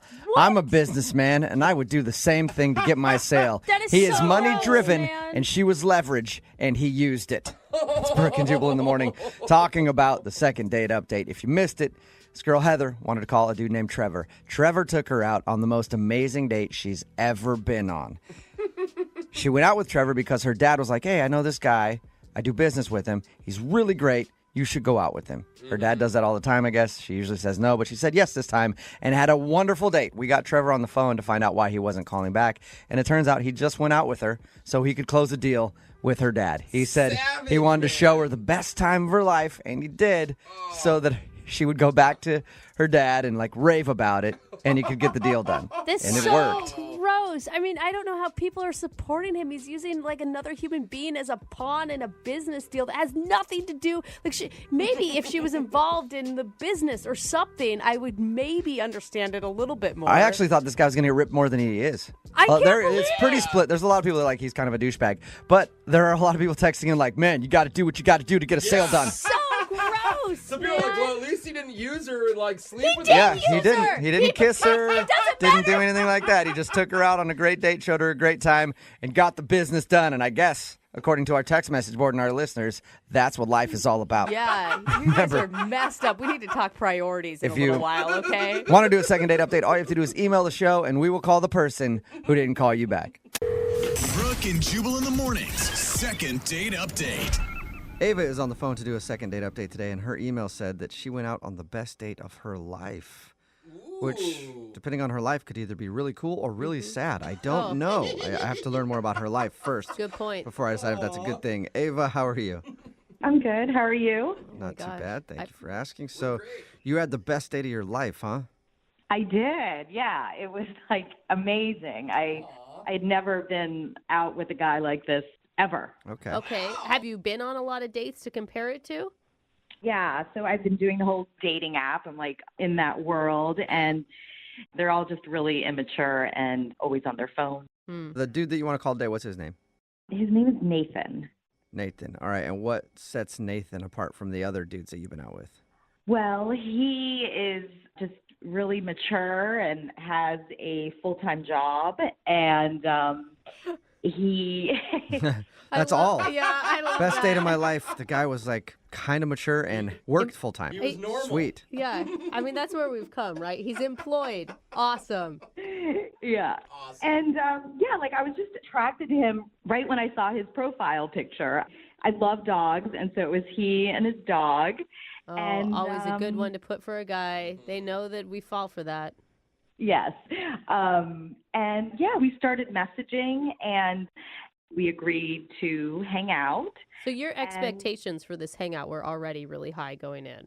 There was just something about the messages that I just felt like, okay, this guy has his life together. He was like, he has punctuation and it's so sexy. Yeah. Slightly professional. Yeah. You could spell "your" right, Yeah. which is cool. So how was the actual date with him, though? It was great. So he took the lead. He suggested a restaurant for us to go to. And it was really cool. You could see like the planes, like these small planes landing where we could eat. And it was just really just different and romantic. You know, we didn't like go to a pub or anything. Right. And then halfway through the meal, he told me he's actually a pilot. Oh, my God. Oh. You took your panties off right there and threw them at him, didn't you? He's got a good job. And he definitely doesn't sound like a douche, because a douche would lead with that right away. Yes, You know? exactly. Yeah, I'm real busy. I'm a pilot. You know what that is? That's where I fly planes. That's true, though. Yeah, and I even asked him because I didn't see it in his profile or anything. And he said he just likes to kind of keep it on the down low. That is Right. cool. Because Good move. you don't want to be dated just so that someone can go on a free vacation. Right, right. And, you know, a guy in a uniform, you know. Yeah. It depends what kind of uniform. Like Not a fast really. food uniform, probably not getting you turned on as a pilot uniform. You know what I mean?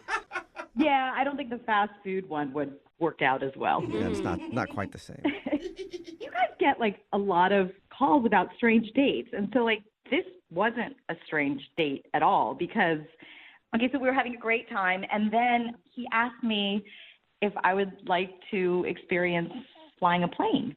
What? Whoa. He's going to take you up in his plane right then? Yeah. So we flew over the city. It was so romantic. And it was Dude. around sunset time. Perfect. What, are you on the Bachelorette or something? That's amazing. That's what I felt like. Wow. You stayed the night at his house or something then, right? Brooke assumes. Well, I'm just saying, like, that is a lot of romance Like, not he to, earned like, it. make it happen. Oh, no, not on the first date. Okay. Oh. Wow. All right. So after he took you up in his plane, was that the end of the date, or did you guys, I don't know, do something else? Visit his castle or something? Well, the highlight was he asked if I wanted to like take control of the plane. And so I did. I mean, not for that long, but I did. It was so exciting. I mean, this all sounds perfect, and this guy is not calling you back.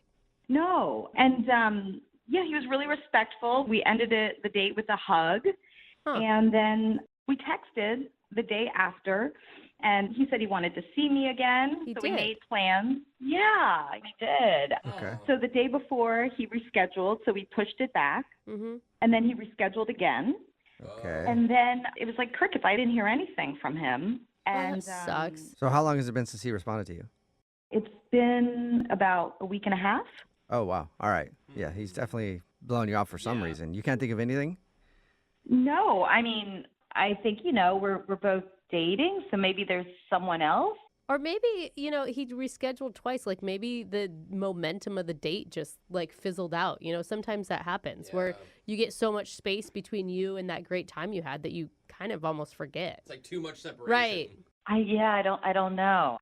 I would love to see him again, but I don't know why he's not. I mean, he's not even responding to my text messages. Yeah. Okay. Well, we'll play a song, and then we'll come back and call him and get your second date update, okay? Okay, thank you. All right, hang on. Moving 92.5. Brooke and Jubal in the mornings. Second date update. If you're just joining us for today's second date update, Ava is on the phone, and she went out with a guy named Nathan. They had the best date of her life, she says. She went out with him, found out he was a pilot, and then after they went out to eat, he actually took her up in a plane, let her fly it for a little while, and then they landed, said goodbye, texted for a little bit, and then he just dropped off the face of the earth, and she hasn't heard from him. Ooh. Ava? Yeah. I'm thinking that like a mild-mannered dude like that you don't realize has a cool job until he tells you halfway through the date and then just disappears. I think maybe the problem is he's Batman. Oh, God, why didn't we figure that out earlier? Bruce Wayne. Yeah, he's probably busy fighting crime right now, and he'll get back to you as soon as he captures the Penguin or whoever he's capturing right now. Joker. No? No, I'm not attracted to Batman, so.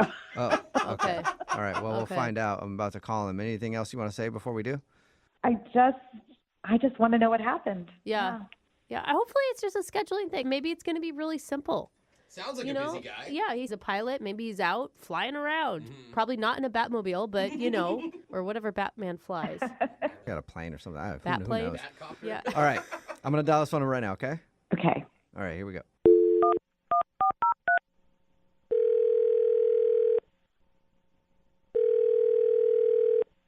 Hello?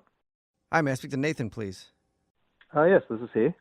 Nathan, what's up, man? How are you? This is Jubal from Brooke and Jubal in the morning. It's a radio show. Why are you calling me today? Just checking in. See how you're doing. Checking in. Yeah. I don't know any of you guys. I know you Hi, don't. Nathan. Nathan, I'm calling you today because we do a segment on our show called the Second Date Update. Have you ever heard of anything like that? I know of things like that. Oh, this is awkward. I mean, do you need me to say something or do? I mean, I don't understand. Why did you guys call me? I'll explain. So the second date update is where if you go out on a date with somebody and then end up not talking to them after, they can email us to get you on the phone and find out what happened. So we got an email about you from a girl named Ava. Oh, okay. Oh, boy. She told us all about your date and said it was honestly one of the best dates of her life, if not the best date of her life. Not to put And then you guys were scheduling another date, and you rescheduled twice, and then you just haven't talked to her for like a week and a half. So she's wondering if something went wrong. Look, I'm glad that she had a good time. I feel bad, but something happened in my life, and I kind of had to focus on that for a while. I haven't really been heavy into the dating scene or anything. And are you okay? Oh, I'm fine. Yeah, physically, health-wise, everything. I just I had kind of a life-changing occurrence happen in my life, so I had to focus on that. So is it one of those things where we could tell her, don't worry, he'll hit you back after time passes and he's figured some stuff out? Maybe that's a possibility. Look, here's the thing. I just recently got my first job with like a big commercial airline. Oh, congrats. That's a big deal. Awesome for you, man. Yeah, it's just probably a lot of stress and stuff. Thank you. I mean, it is a lot of stress, but it's also, there's other things that come along with it, and I put all my eggs in that basket. Oh, so it's your schedule. What other things come along with it? Can you guys please promise me that you're not going to tell her this? Sure. Yeah. We won't. You tell us what it is, and we won't tell her. Look, to be perfectly honest, it's the stewardesses. Oh my God. What? You guys know the rumors. There's so many. There's young stewardesses that come in. They're all just ready to go. There's so many of them, and they look at you like you're a rock star when you're on a commercial airline. No. Okay, so it's not the busy schedule, or you just want to focus on work right now. You want to focus on as many stewardesses as possible. I mean, I got to tell you, there's no other profession that's got this much tail. Okay, you guys, it's flight attendants. We're not in 1950 anymore. So can we Okay, just... flight attendant, executive assistant, stewardess, airline attendant, whatever you want to call them, they're ready and able and willing to go. Oh, my God. And Wait. so are you, I guess. Have you already hooked up with a flight attendant or two? I mean, one or two in my life, but nothing like this point. Like, I have a friend that's at an airline. Let's just call it Smelta Airlines. He just every weekend, he's just a new stewardess every weekend. I never thought of that. It's unbelievable. Wow. And they get hotel rooms and everything after Yeah, your you guys. flight. Do you guys stay at the same hotel and stuff? So It's like an Olympic Village situation. Oh, my God. Wow. I'm never going to be able to board a flight again without wondering who hooked up with who that is part of the staff. I never thought of that. It's an exciting lifestyle where we're going from city to city all across the world, and everyone's acting like it's vacation all the time. And I just figure, look, of course I want to settle down at some point, but it's just too much of an opportunity not. Okay. Well, I You mean... gotta sow your wild pilot oats before you settle down. Exactly. You have to take advantage of being the movie star while you have the opportunity. Absolutely, I guess bro. congrats. I mean, you're being honest. There's these parties that I've heard about. They call them bang bang parties. What? I've been waiting for years to be be in this inner circle. Wow. Are you being Well, for real? congratulations Bang, on bang? making it to the Bang Bang Party circuit. Thank you. I appreciate that. Yeah, no problem. Hey, Nathan, I do have to let you know something, though. What? I told you earlier that we wouldn't tell Ava, and I guess I kind of meant that because you sort of did, because she's actually on the other line listening and wants to talk to you. Maybe. Wait, what? Yep. Ava, are you still on the phone? Yeah. Yeah. Yeah, I'm on the phone. Ava is here and wants to talk to you. I'm like speechless. Wow. I bet. I am too. Yeah, bang bang parties. Ava, oh my God, I had no idea you were listening. I'm so sorry that you had to hear all of that. Why did you guys do that? I don't know. It slipped my mind. Sure. Dawned on me right now. Oh my God, Nathan, is that seriously how you feel? You just want to like be promiscuous all over the world?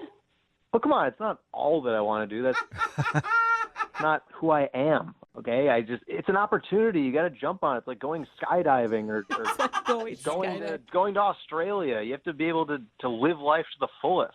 Come on, if you were in my position, you would jump on that. No, I would not, okay? What you do is who you are. And when you hung out with me, you said you wanted kids. You know, you wanted to settle down. I mean, who was that person? That's still this person. That's just this person in maybe 5 or 10 years from now. Okay, well, you left that out. You should have, like, put that in. Well, I'm putting it in now. Wow. I mean, you seemed like such a sweet, nice gentleman the night that we went out, and you're actually just one of those players who just wants to, like, get it on with every flight attendant, or you call them stewardesses. They're not stewardesses, they're flight attendants. Ava, I'm not a player, okay? A player is someone that dates multiple people at the same time. I don't do that. I have respect for women in that regard, okay? I'm single when this is happening. You just went on about an Olympic Village? What are you talking about? Everyone's single when that's happening. I gotta say, Ava, he has a point. I mean, like, he didn't know that this was going to happen, and now he just wants to be totally single and hook up with other totally single people. Right, but I just don't understand why you just couldn't tell me that after we went out on a date. Mm-hmm. I don't know why you couldn't have just said you don't want to get into anything serious. Why did you have to, like, disappear? Look, I just got my first job with, like, a big commercial airline, and I wanted to focus on that. Honestly, I'm just so disgusted. I mean, you seemed like a really nice person, and I guess I was wrong. I understand you're upset, but I mean, I'm about to go on this venture and then be flying a lot. I'd be happy to put you into the rotation. Oh my God, Nathan. Wow. Whoa! That is bold, sir. You just proved my point, okay? Oh, wow. Well, that being said, Nathan, would you like to go on a second date with Ava? We'll pay for it. Good timing. Yeah, I think that was the perfect time to ask. Yeah, I don't want to be part of your, like, bang bang rotation parties, okay? The Mile High Club, whatever you people call it. Well, it's your loss. I don't think I'm going to be able to go. Your loss. All right. Well, sorry, Ava, it didn't work out for you. Oh, man. No bang parties in your future, I guess. That's totally fine with me. I'm glad I know. Nathan, thank you for being honest with us. Continued success in your new job. Yeah, keep flying those friendly skies, I mean, I guess you're doing it for the passion of flying, right? Absolutely. Yeah. Sounds like it. Brooke and Jubal in the morning. A text in at 78592 says, I'm a pilot and I haven't heard of any bang parties. Maybe I'm flying with the wrong carrier. Yeah. It's Brooke and Jubal in the morning talking about today's second date update. If you missed it, Ava went out with an amateur pilot who took her on a private flight and even let her take control of his plane for 30 seconds. And she said it was the best date of her life. Well, when we got the dude on the phone, his name is Nathan, we found out that he just got hired by a big commercial airline.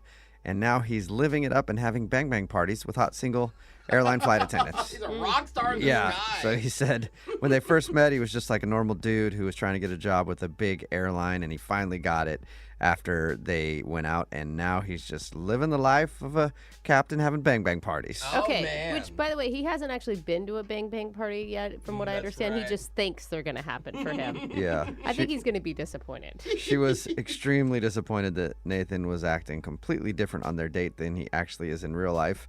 And he felt bad, but said he wants to take advantage of his opportunity and be wild and single Enjoy while while he you can, can. buddy. So he did mention that he would put Ava in his rotation if she was interested, though. Wow. I mean, Yeah. you know what? That is romantic. She said she wasn't interested in that, though, so no second date. Remember, if you want to do a second date update, all you have to do is email the show, and we will call the person who didn't call you back. Young Jeffrey's Song of the Week is coming up at 8:10. Brooke and Jubal in the mornings. Second date update. If anybody's just tuning in and missed the show yesterday, it is the most crazy second date we've ever done. Do we call it a second? I mean, It's I guess sort of a that's second what date. she asked for. I don't know. Brittany emailed us for a second date, asking us basically to call a guy that she hooked up with 3 years ago, and they had a baby together. He didn't know about it because she left the state and was forced by her parents and stuff not to say anything. So now she's got a 2.5-year-old baby girl, and the dude doesn't know. We called him yesterday to try to get him to go on a second date so that she could tell him in person. Which I applaud you for being brave enough to do that, Brittany. Thank you. How did the date go, Brittany? Well, I mean, first of all, thank you so much for doing all of this. And I know I know Brooke was like, I didn't really want to, so I appreciate it. I wanted you to tell him. I just didn't want to do it on air. So I'm really proud of you. I really am. I think that I could not put myself in your shoes. I don't know what you were feeling before you met Noah at a restaurant last night to drop the bomb on him. Yeah, I was pretty nervous, and my stomach was doing somersaults. Like, how do you even pick an outfit out for that? Yeah, I mean, seriously. What is the correct footwear for letting a dude know that he's got a 2.5-year-old daughter? Man. I wore a very, very sweet dress, actually. Look innocent. Look innocent. How'd you feel the moment you saw him? He walked in, I hadn't seen him for 3 years. Did he look happy to see you? He looked kind of nervous, too. He had more. At any point, are you thinking, I'm not going to do it, I'm going to back out? I think probably every other thought. Could you even hear a word he was saying while you guys were eating dinner? Or is that all you were thinking about? Like, when is the right moment to drop that bomb on him? Every time I look him in the eye, I had two feelings. One was, I guess I don't know what I'm allowed to say on the radio, but the word that starts with SH. Yeah. Or I was like, God, his eyes are so nice. You're like, I gotta tell him that I have his baby. I gotta tell him, but oh my God, he is dreamy. What was I talking about again? Well, there's a reason that I hooked up with him. He's really attractive. Okay, so when did you do it? So I had these pictures on my phone of our daughter. Oh my gosh. Ready to show him. But I just kept it was just so everything was just so awkward. Yeah. So finally, that's when you take it out and show it to him and go, doesn't that nose look familiar? Yeah. It looks like looking into a mirror. Yeah. See, I'm not you guys would be able to do that. I'm not clever like that. I couldn't even think. You went all dinner just sitting across from him without telling him. I couldn't get the courage up, and so we're walking, and I'm like, okay, I'm going to say it. I'm going to tell him, and then all of a sudden, and I turn towards him, and he plants one on. He kissed me. Nice. He likes you again. Yeah. That's great, right? I got really nervous, and I thought, oh my God, it's so weird. It's almost like we just had a first kiss, but we have a baby together. Did you say that? No. Oh, that would have been perfect. My heart just dropped. I thought that's what you said to him. I was like, wow. When you're really attracted to someone, kiss you and it like makes you like immediately you feel stuff. You get like butterflies and those tingly feelings. And you feel connected. Yeah, and I guess like I laughed and then my face must have looked weird. I don't know what. And he's like, "What's going on? What's wrong?" And I had this weird response because I was actually like I didn't know what to do, and so he pulled away and I started crying.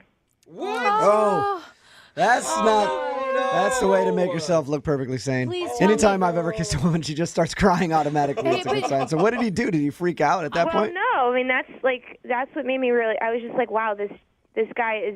I'm glad my daughter has half his genes because he just like looked at me and he was like, "What's going on? What's wrong?" And he just looked sweet, and I said, "Well, I have a past." And I just feel really uncomfortable talking about it, and I'm really nervous. Oh, that ought to make him feel good. That's gosh. And he's like, I'm here to listen. Like, you can tell me anything. awesome. Then I looked at my phone, and I had to go back. The babysitter was going to leave. You're telling me, Brittany. So I couldn't start the conversation then because I had to get back. I mean, it's like a 3-hour conversation. Brittany, maybe. I don't know. didn't tell him. Well, so I didn't tell him, but then I got home, and I put my daughter to sleep and stuff, and and I was just thinking about Noah, and so I wrote him an email, and I said everything on the email. Oh, you told him everything in an email. Sweet. That's one step down from text message. Good work. I was complimenting you on all of your courage. What the hell? But I feel like I couldn't bring him out again and then do it then, and what if I scared again. So I just was like, I got to do it. But I don't even know. I haven't gotten an email back. I don't even know if he's seen it. I don't. You sent when did you send the email? Like late last night, around midnight. No. Okay, and you haven't heard from him yet. No. Oh my gosh, Brittany, this has made it worse. What did you just even say in the subject line? Oops, forgot to tell you something. All right, Brittany. Sit down, then open. Well, Brittany. we're going to play a song, come back. Oh. We'll get him on the phone, and then I guess ask him if he read your email. Oh, God, okay. Okay, hold on. Moving 92.5. Brooke and Jubal in the mornings. Second date update. All right. The moment of truth is upon us. We just talked to Brittany a few minutes ago about her date last night with Noah. Noah is, of course, the guy that hooked up with Brittany 3 years ago, ended up getting her pregnant that night. He has no idea that he has a 2.5-year-old daughter, which is owned by Brittany. Oh, no, that's not the verb you use, You Jubal. own them until they're don't 18. So anyway, we were originally calling for a second date update. She wanted us to break the news to him live on the air. We said, how about we do a second date update, see if you can go out with the guy and break the news in person. He agreed to a second date. They went out last night, and she couldn't tell him on the date. Oh, my gosh, Brittany. She went home after he kissed her and sent him an email. Which we don't even know if he's received. No, because you haven't heard anything from him, right, Brittany? Yeah, no, I haven't yet. But can I just say, Brooke, I get where you're coming from and, giving me a hard time and everything, but this is just the hardest thing. This is harder than labor. How is this harder than being a single mother for 2.5 years? I mean, you've done such a great job raising a kid and making it happen, and you're finally coming around and wanting to do the right thing. Yeah, so thanks. Yeah. At this I point, agree. honestly, This would be incredibly hard. Right, of It's going to course, change. no It's one going to is saying change it's his easy. life. There's no easy way to do this. No one is saying it's easy. I know. All right, Brittany, we're going to call him right now, and I guess I'm just going to ask him how the date went. Brittany, you ready to call him? Mm-hmm. Okay. I guess. Oh, Brittany.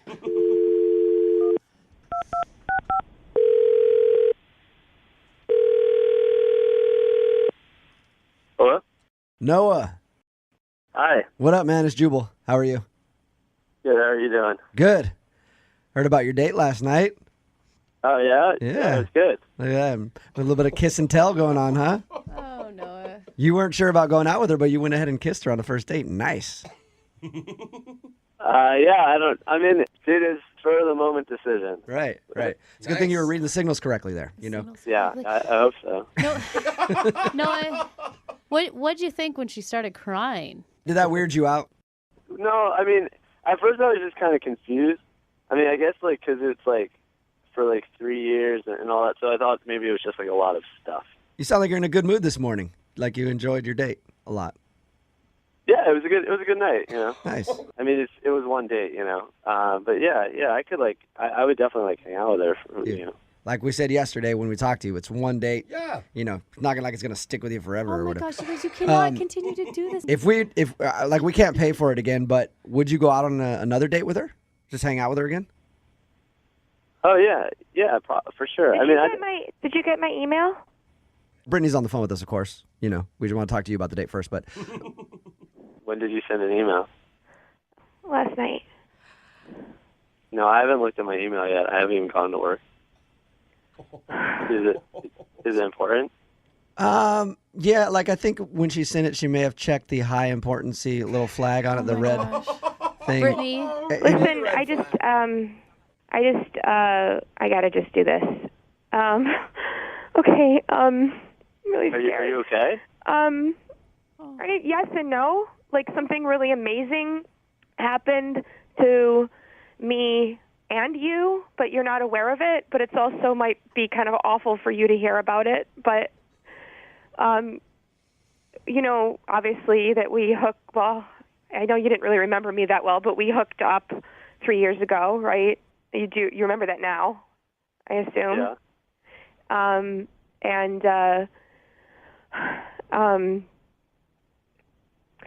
You have a daughter.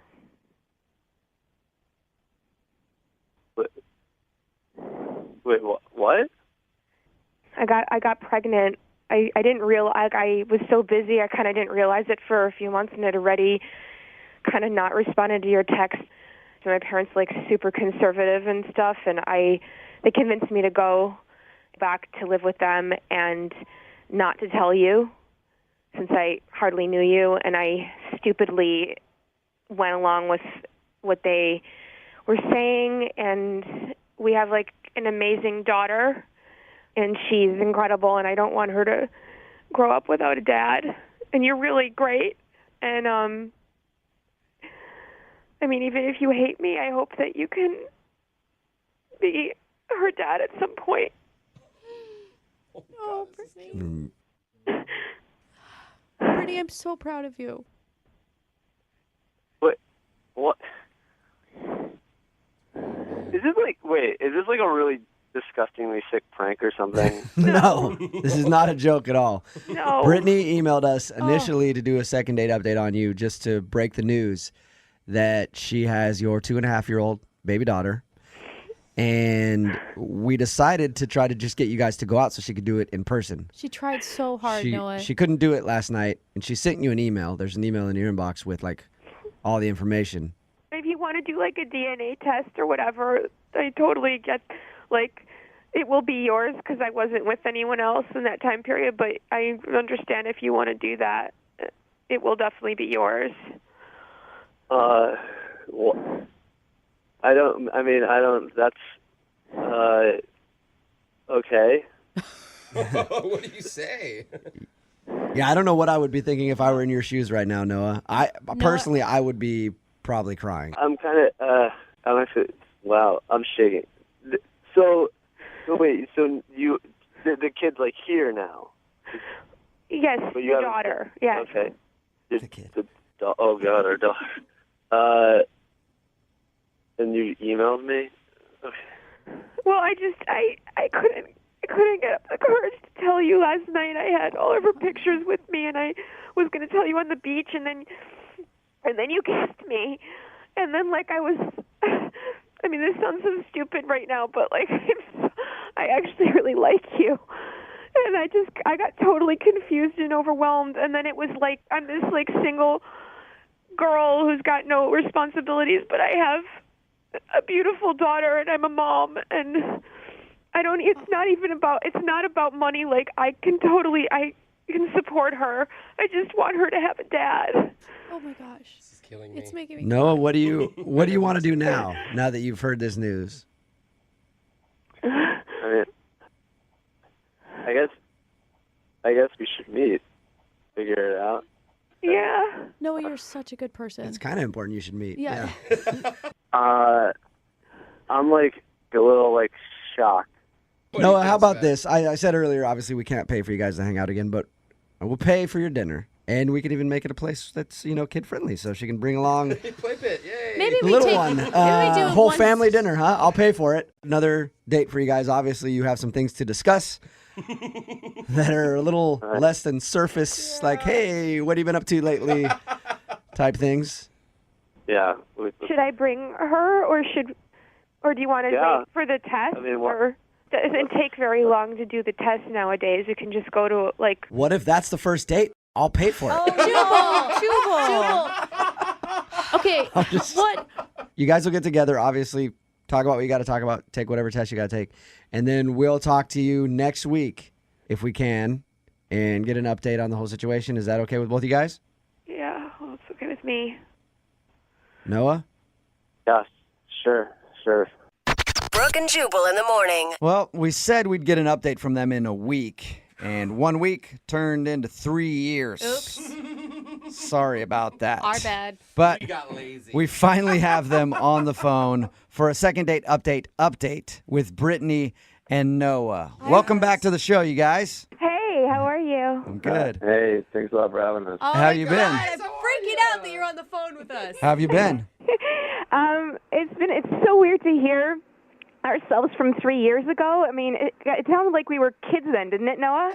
Yes, I feel like a shocked, very surprised kid, maybe. Noah was a kid. He didn't know yet that he was a dad. I That'll know. age you a lot in 3 years, I think. And Brittany, you were a kid that made me cry my eyes out. Me Oh my too. gosh. Just even Really? listening back, I cried again. Me too.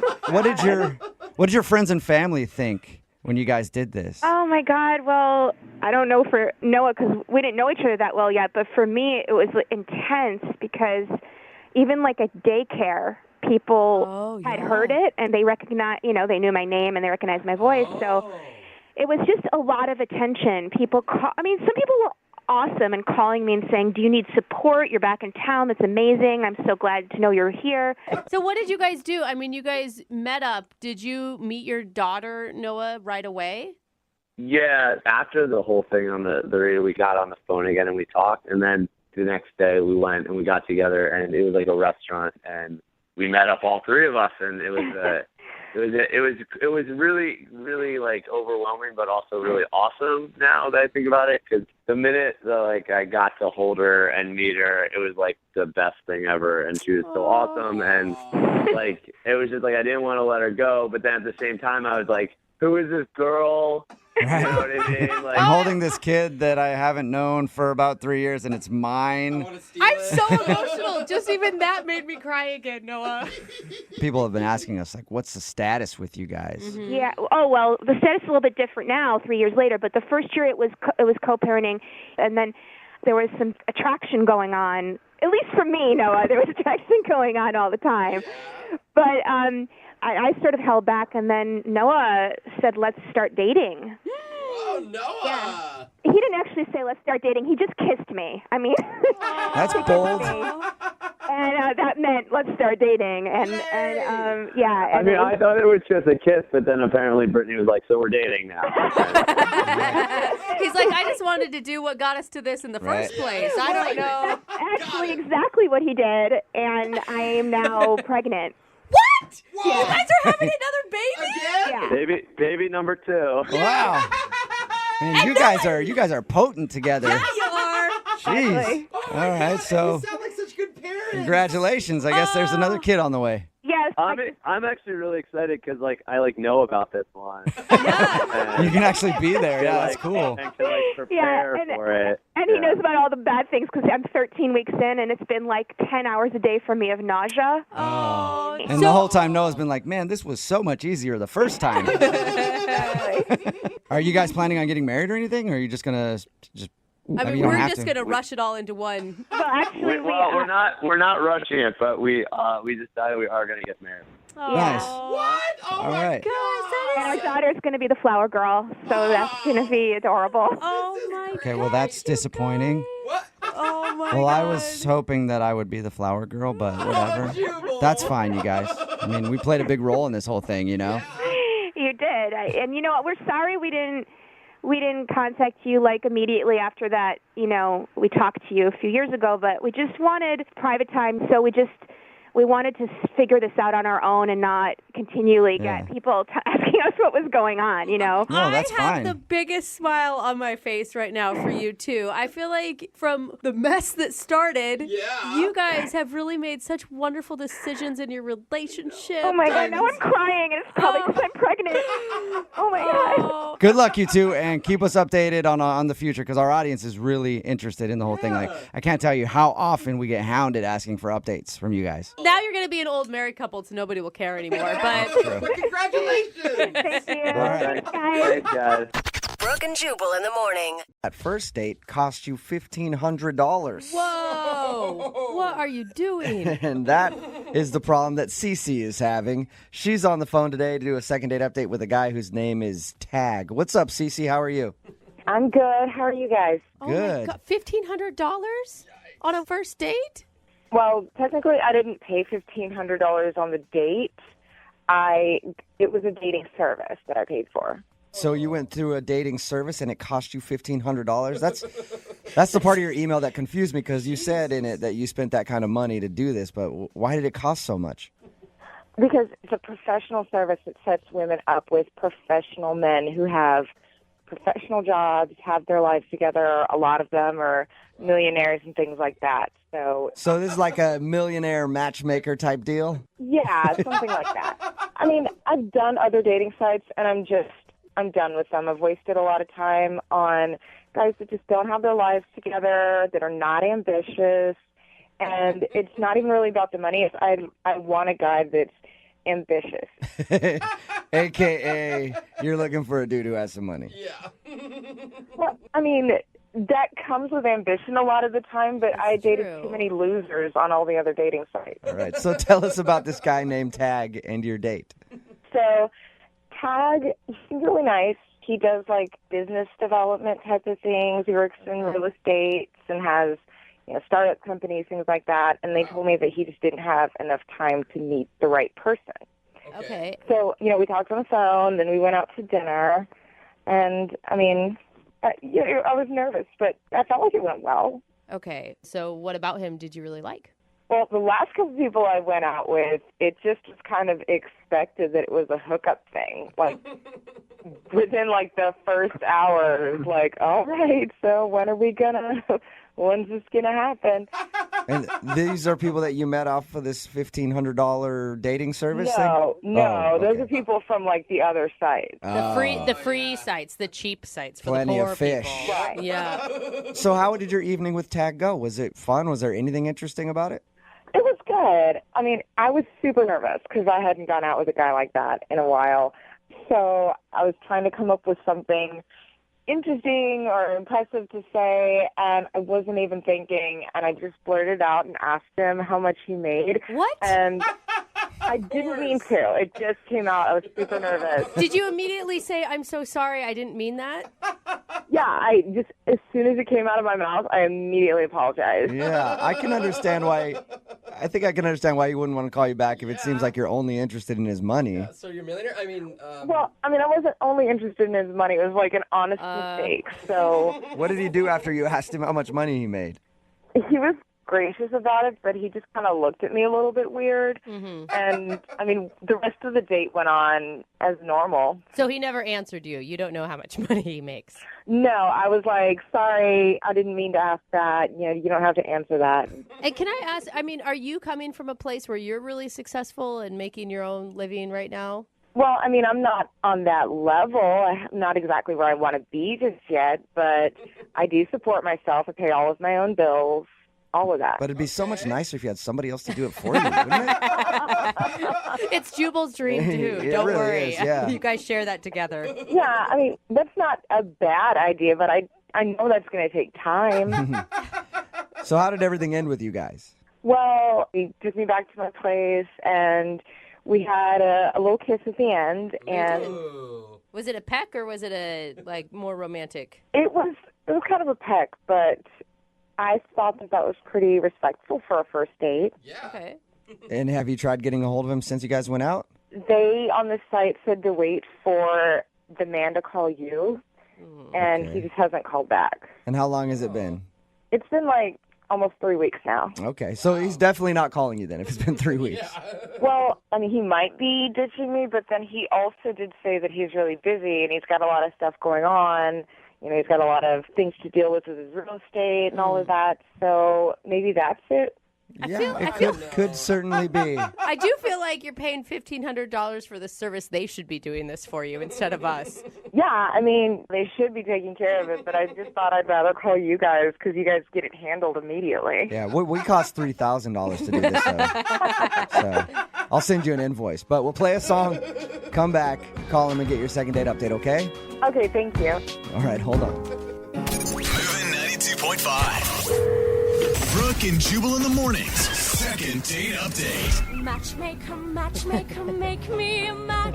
On the phone right now is Cece, and she actually spent $1,500 on a matchmaker to make her a match. And the match doesn't seem to be working out because the dude is not calling her back, and she can't figure out why. His name is Tag, and we're about to get him on the phone and see if there was a problem. Now, Cece admits that she did make a mistake on their date and actually ask him how much money he makes. Such a big mistake. I guess she paid this much money on a matchmaking service because they help find like guys who are well off and have great careers and are just too busy to date. So she actually asked him how much money he makes, and he seemed a little bothered by that. But the date did end with a little peck on the lips. But she hasn't heard from him since, and we're about to get him on the phone. Cece? Yes. Do they actually play that song for you when you walk into their offices? They should, for as much as I'm paying them. Yeah, they really should. Dance for you. If this doesn't turn out, are you going to stick with this matchmaking company? I might write out the rest of my contract because I still have a couple of months that I'm covered with it, but I won't renew. All right. Well, I'm going to dial his phone number right now, get him on the phone, and find out why he's not calling you back, okay? Thank you. You're welcome.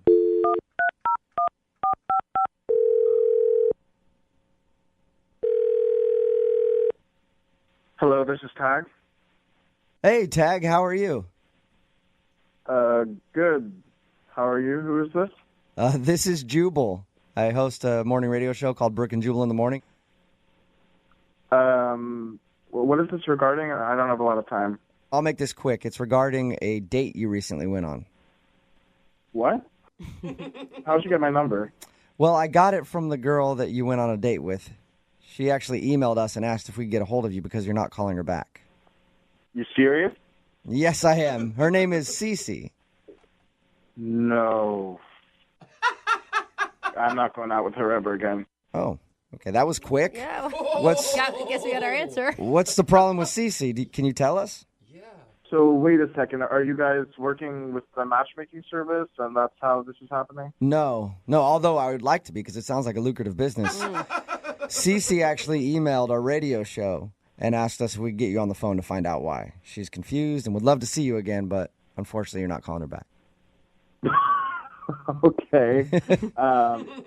She told us that you guys went out to dinner and there was an awkward moment where she asked how much money you made.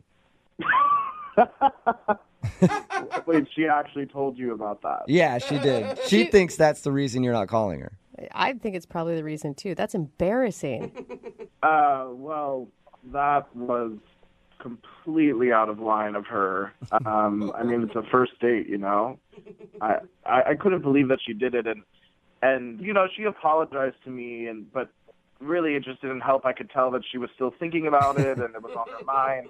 So, Tag, how much money do you make, Tag? I'm just curious if you could tell me. Wouldn't you like to know?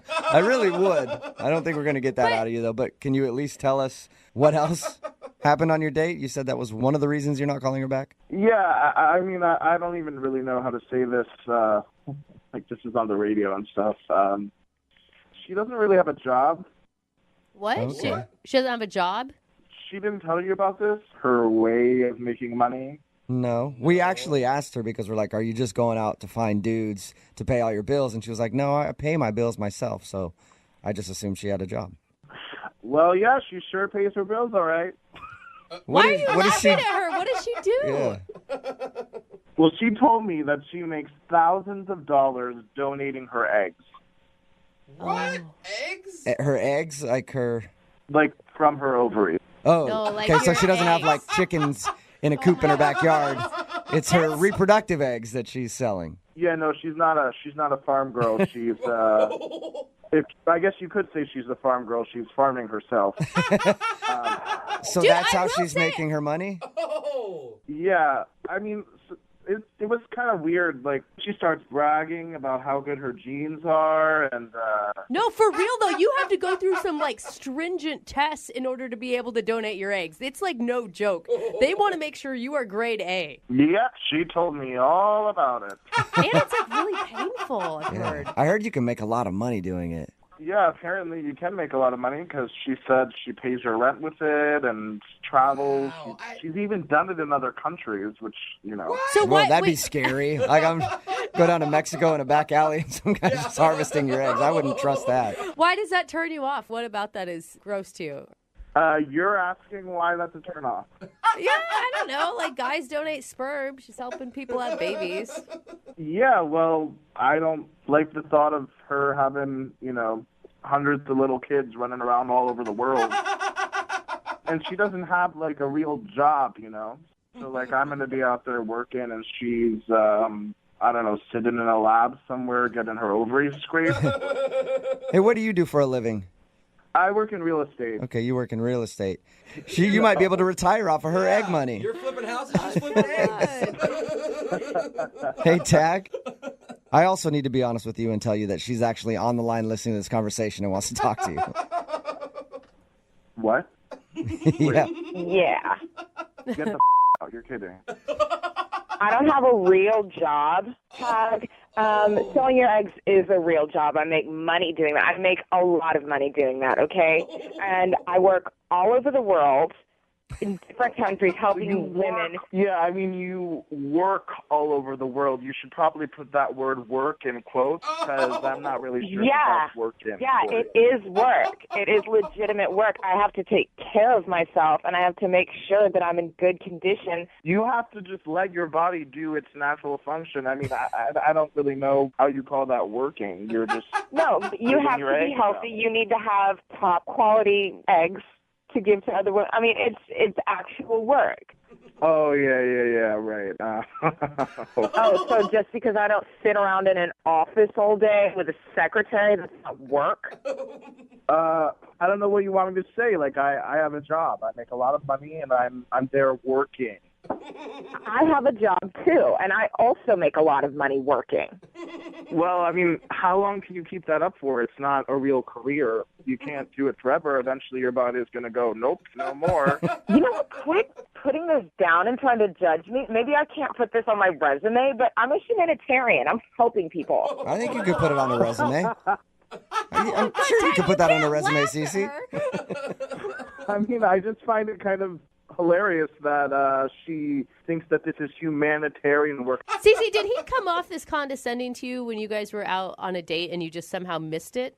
You know what, Brooke? I had no idea that he was so against helping women and helping women to have children and so against the miracle of life. What is this? Why am I suddenly like the bad guy here? I'm not against women. I just want a woman who has an actual job. Tag, it is an actual job. And if you don't believe me, why don't you come with me to one of my appointments and see my eggs up close and in person? Oh, there you go.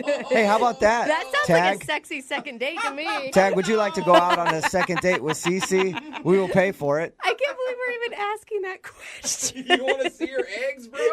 Hey, come check out my ovaries, baby. Yeah, I'd totally let him do it. Obviously, he disrespects what I do for a living, disrespects women. Come on, come see. Oh, my God. Cece, obviously, like, you were drooling over how much money I made, and if I really wanted to, I could have seen your ovaries in another way.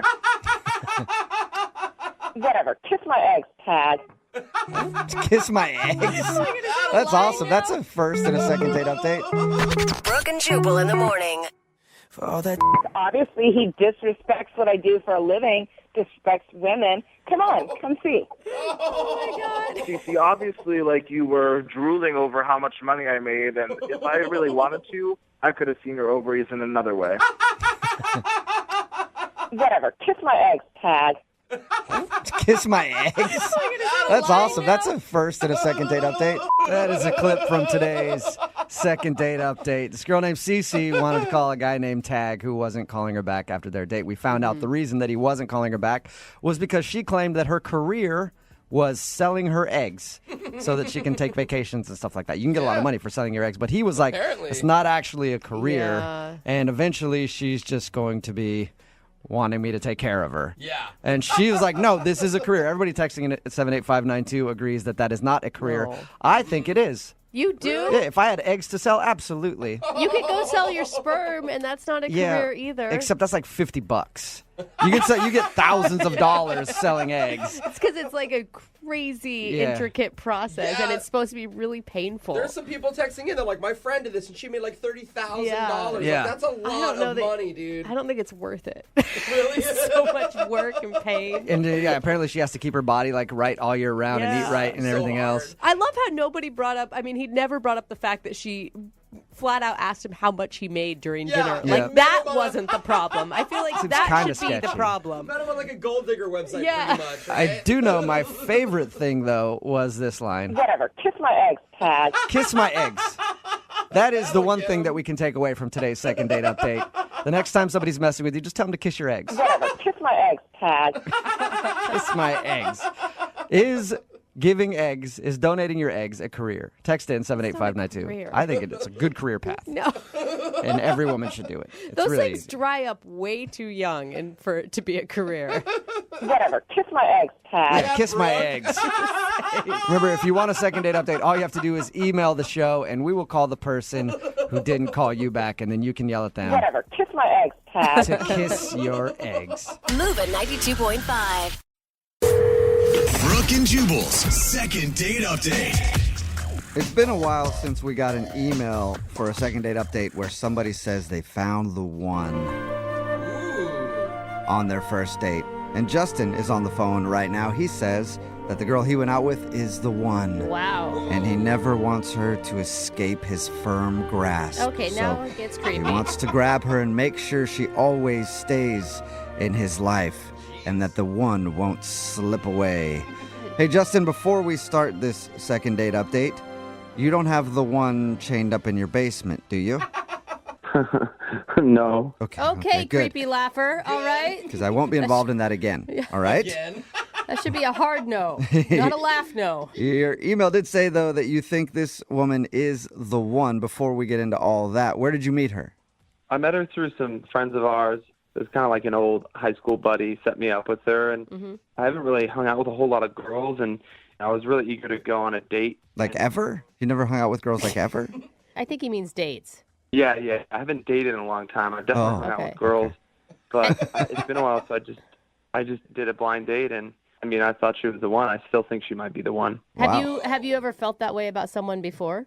No, never. I've always been, pretty stingy, and I'm definitely not going to settle. And I think that no matter what, I've got to find a way to marry this girl. She's perfect. Whoa. Okay. These stories either end up really romantic if the girl reciprocates those feelings, or you end up looking like crazy. Well, I'm crazy in love, so. All right. Nice spin. Nice Beyonce. spin. Well, tell us what you did for your date. Yeah, well, before we even went out on the date, I just really wanted to show her the kind of guy I am. So I sent her a bunch of flowers to her work. And I actually went and got one of each kind of flower because I wasn't sure which one was her favorite. So, like every flower? It's just a bouquet of millions. Yeah. Thousands of flowers. Almost, one of each of the ones that I could buy individually, it was like $200 worth of flowers. Damn. All right. Wait, hold up. This is for a person you've never even met? I wanted to start strong. Real strong. What did she, had you guys talked on the phone even? Just basic texting, like to set up the date. That's it. Okay. So you already are showing her that you're really into her. Yeah, I just wanted everything to go perfect in case she was that special, and turned out that I was right. And I wrote her a note that said, hey, I don't know which is your favorite flower, so maybe when we meet, you can let me know which one you like the best. And she texted you back and said she had allergies, and now she's in the hospital for a week because of all those flowers. What'd she say to the huge $200 bouquet? She said, wow, this is a lot. And she said thanks, but I think maybe it was a little much, but yeah, I don't know. At least she knows I'm serious. Oh my God, what'd you do on the date then? If you started with that. In my mind, the perfect date, it was any girl's dream. We met for a winery tour. Man, okay, so you're going all out. How was the wine tour? Not just like, was it interesting? I mean, how was it with her? I'm sure it was kind of cool. Tell me about the Zinfandel. Yeah. It was really good. I mean, I was a little nervous when they were telling us to spit out the wine after we tasted. I mean, I knew that was what you're supposed to do, but I ended up drinking most of it, and so I got a little drunk. Nice. You can get wasted on That's all right. Yeah. That's all right. Did she get drunk too? I think a little bit, but I think I was definitely more drunk, but I don't think she could tell. Okay, as long as you had a driver, you're good. And did you guys go to dinner after that? No, we just did the winery tour. Then it was pretty early still, so I asked her if she wanted to come back to my place, and I already had some more wine and cheese and snacks set up on my rooftop. Dang, Wait, bro. you had a rooftop picnic already planned? Yeah. So I had that set up. I set that up that morning. Dude, Whoa, you okay. we all. What if you had met this girl and you hated her? I guess, if she wasn't, if we weren't meshing and I didn't really like her, I could have just not invited her back and could have just had the wine myself. Yeah. Spend time with somebody you like, you know?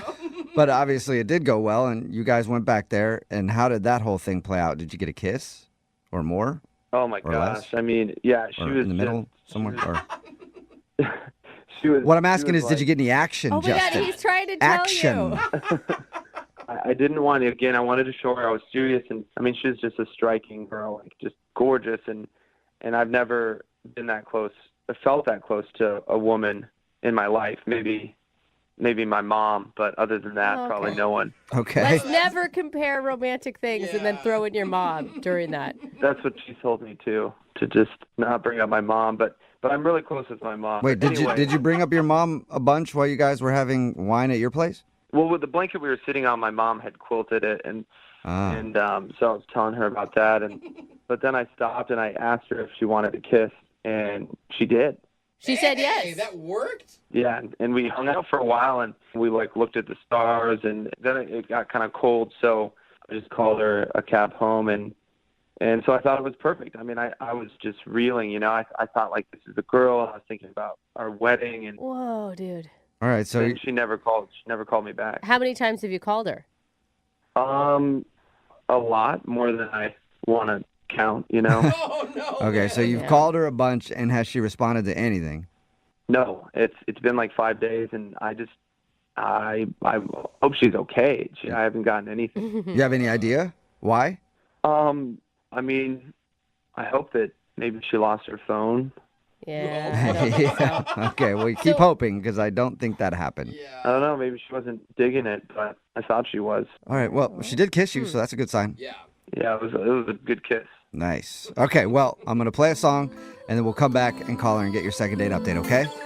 All right. All right, hang on. Moving 92.5. Brooke and Jubal in the mornings. Second date update. If you're just tuning in for today's second date update, Justin is on the phone, and Justin says the girl he went out with is the one. Aw. Except technically, I think she's number 3.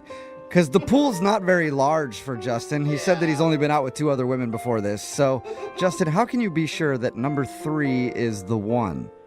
Well, I think you just know, when you know, it's, I mean, she was just out of this world. She was like a glowing swan when I saw her. I was just went numb. Okay. I think, you know what? Anybody that I've ever talked to that is currently with the one has said the same thing. Yeah, glowing swan. Glowing, you said glowing? I think you said growing swan. No. Anyway, they always refer to him as a swan, so Yeah. I think you're right, Justin. Hopefully we can get her on the phone and find out why she's not calling you back, though. Yeah, I just need to speak with her, whatever it takes. I'll move mountains to at least just see her again or speak with her. I kind of don't want to call her because I want to see you try to move a mountain. But we'll call her right now and see if we can get her on the phone. You ready? I'm ready. All right, here we go.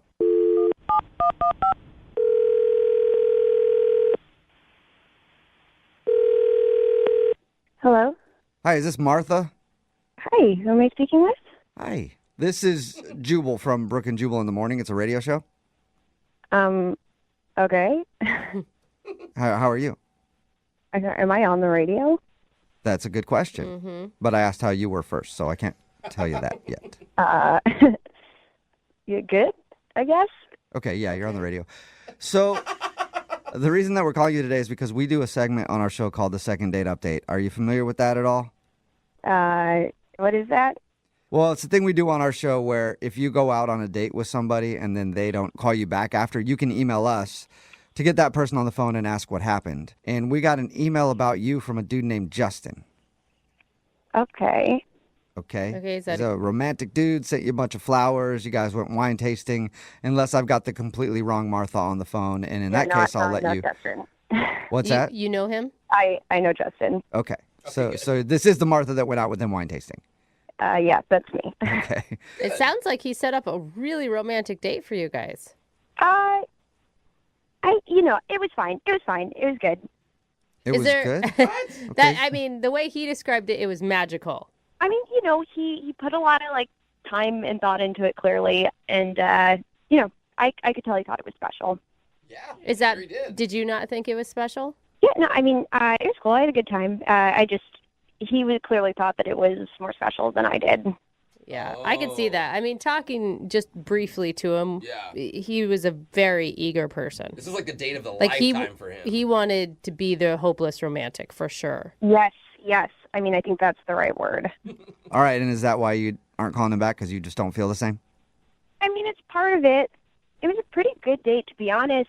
If it weren't for, the end of the night, I think I maybe would have called him back. What happened at the end? Well, we made out a little bit or whatever, and I don't know, it just got kind of weird after that. Did he start crying? I feel like he would have cried. Yeah. Seems like a crier. Honestly, I think that would have been better if he would have cried. What? Or did he do something else? Like you kissed and then he just couldn't control himself, and then Oh my God, Jubal! Nobody thought that, he was but really you. into it. Yeah. Did that happen? Oh my God, no. We were sitting down and he was looking up at the stars and he was like, "Oh my God, that's our constellation. That looks like a heart, so that's our constellation." Oh wow! He's trying to be romantic, I think. We talked to him a little bit, and he doesn't really go out with a lot of women, so I think his whole dating thing is kind of new for him. So I think he was just trying to be super romantic. Excited. Yeah, I guess, but I don't know. No, never mind. What? Now you have to say. You can't say never mind. No, this is so much worse. How? Okay. At one point, he leans over and he's grabbing my stomach, and he was just like, "My children are gonna live here one day." Oh, Back up off my womb, okay? I know. What? I know. And he was like, "Oh, it looks so cozy." He's like, "It looks so warm."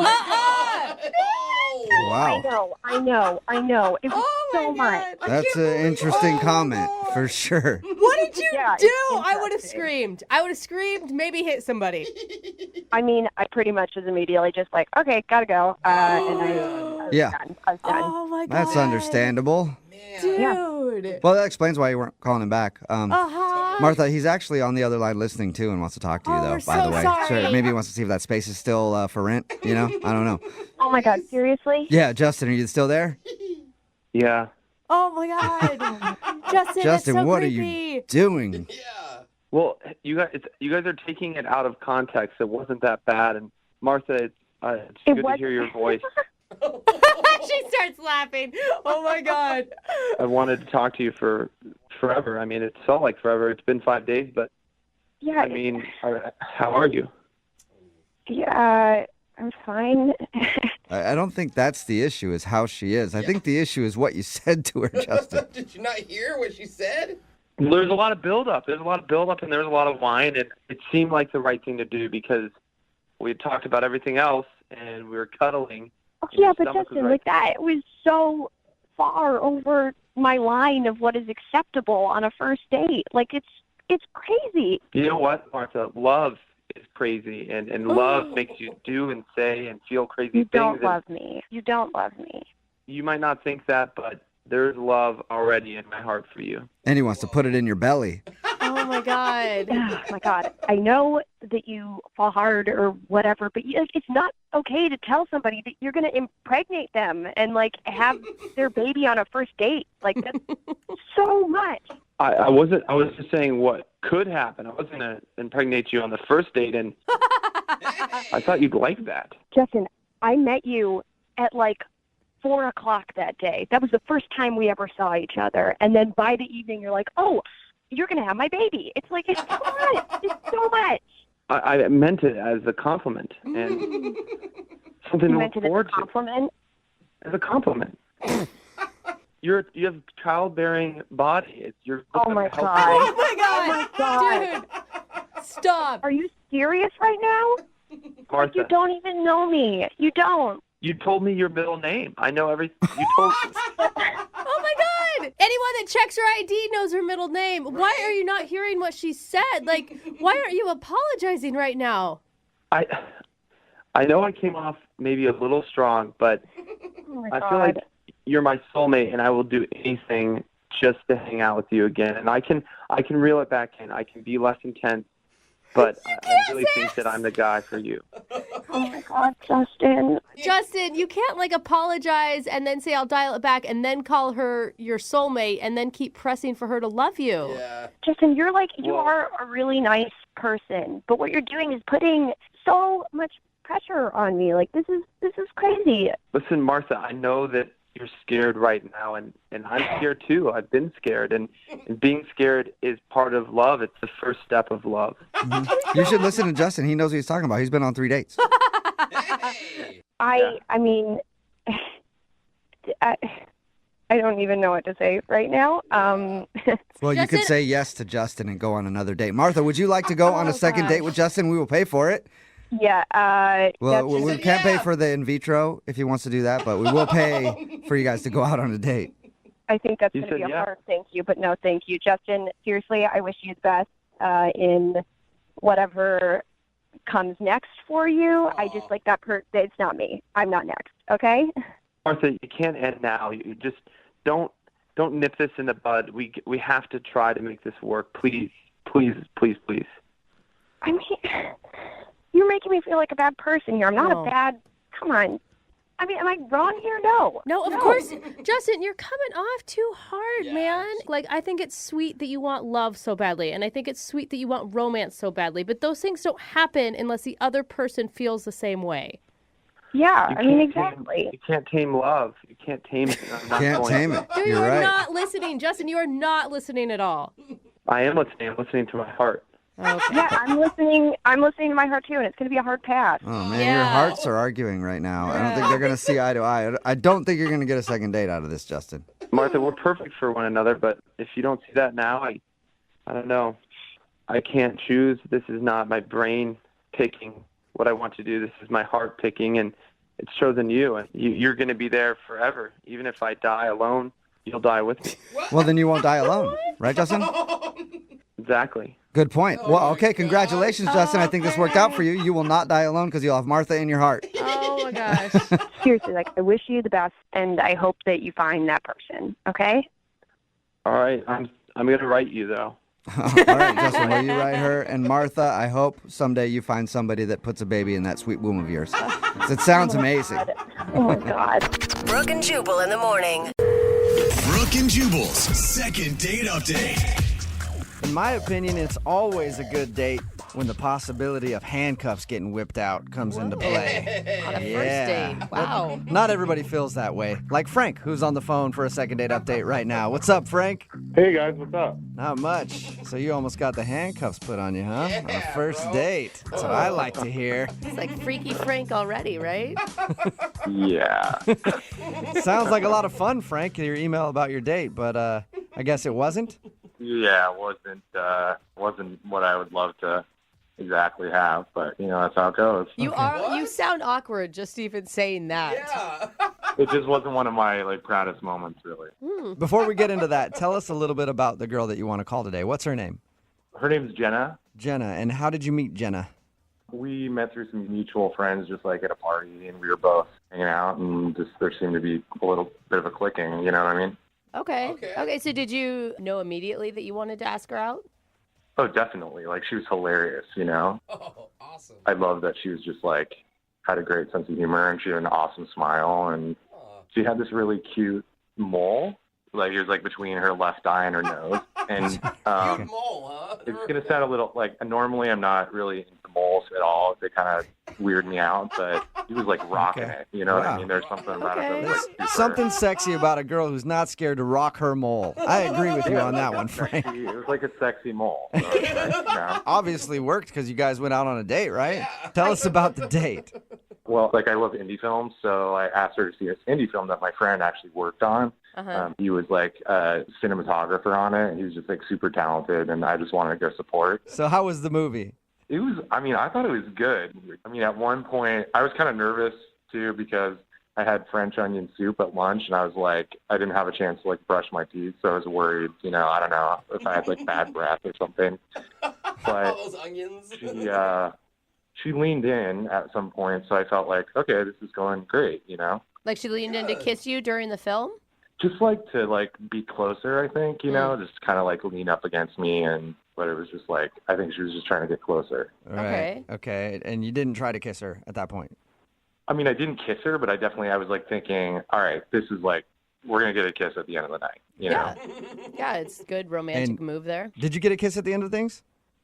No. I mean, here's what happened after that. So the movie got out, and then, you know, we're driving, and I ended up getting pulled over, and I guess my taillight was out or something. Like, that's what the cops said, and I was just, like, talking my way out of it just because, like, I already have 2 tickets, and I just, you know, I don't want to jack up my insurance. Yeah. Right. So, so I thought I was a pretty smooth talker, and it seemed to be okay, and it just felt different after for some reason, like... After you got pulled over? Yeah, like, where I got back in the car, and I was like, that was weird, and she, you know, she kind of didn't really, like, wasn't laughing like I thought she would have or something. Wait, they had you out of the car? Yeah, that's my question, too. That's extreme. Yeah, I got out of the car to talk to the cop because I just didn't want her to hear, you know, anything was going on, and I thought it was a lot worse, like the cop said, get out of the car, you know, like that kind of thing. Gun drawn. No, it's it wasn't that. It wasn't that, like, dramatic. Wait a minute, though. Why didn't you want her to hear? I don't know. You know, when I'm on, like, a first date with someone, I don't want exactly for them to hear that it's like, oh, this isn't my first ticket. You know what I mean? It's like, I don't want her to think I'm, like, some irresponsible guy getting tickets all the time, you know?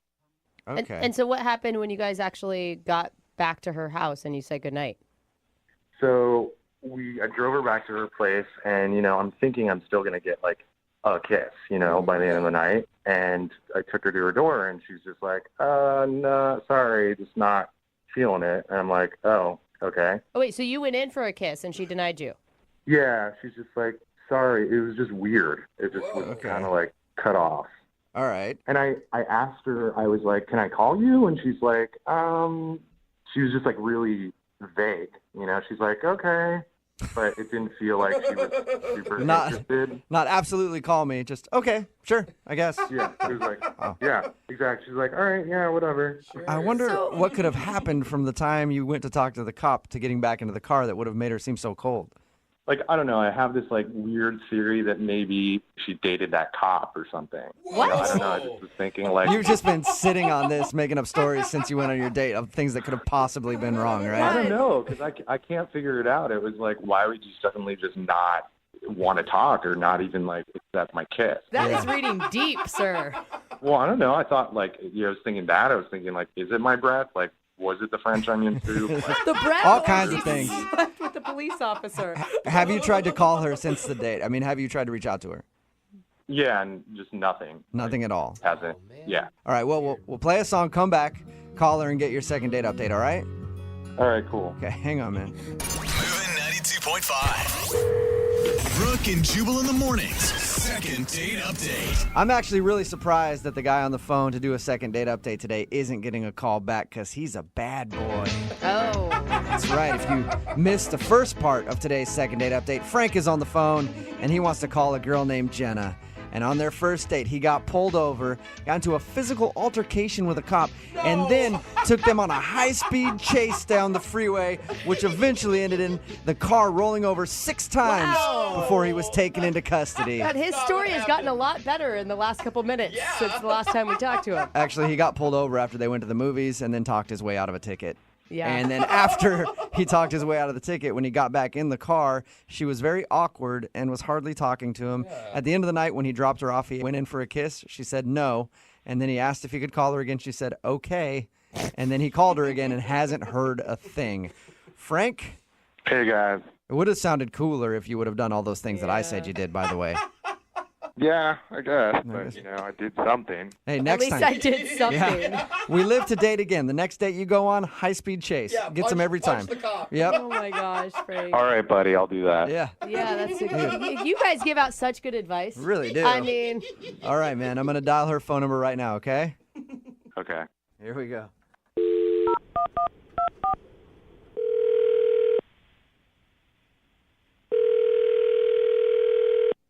Hello?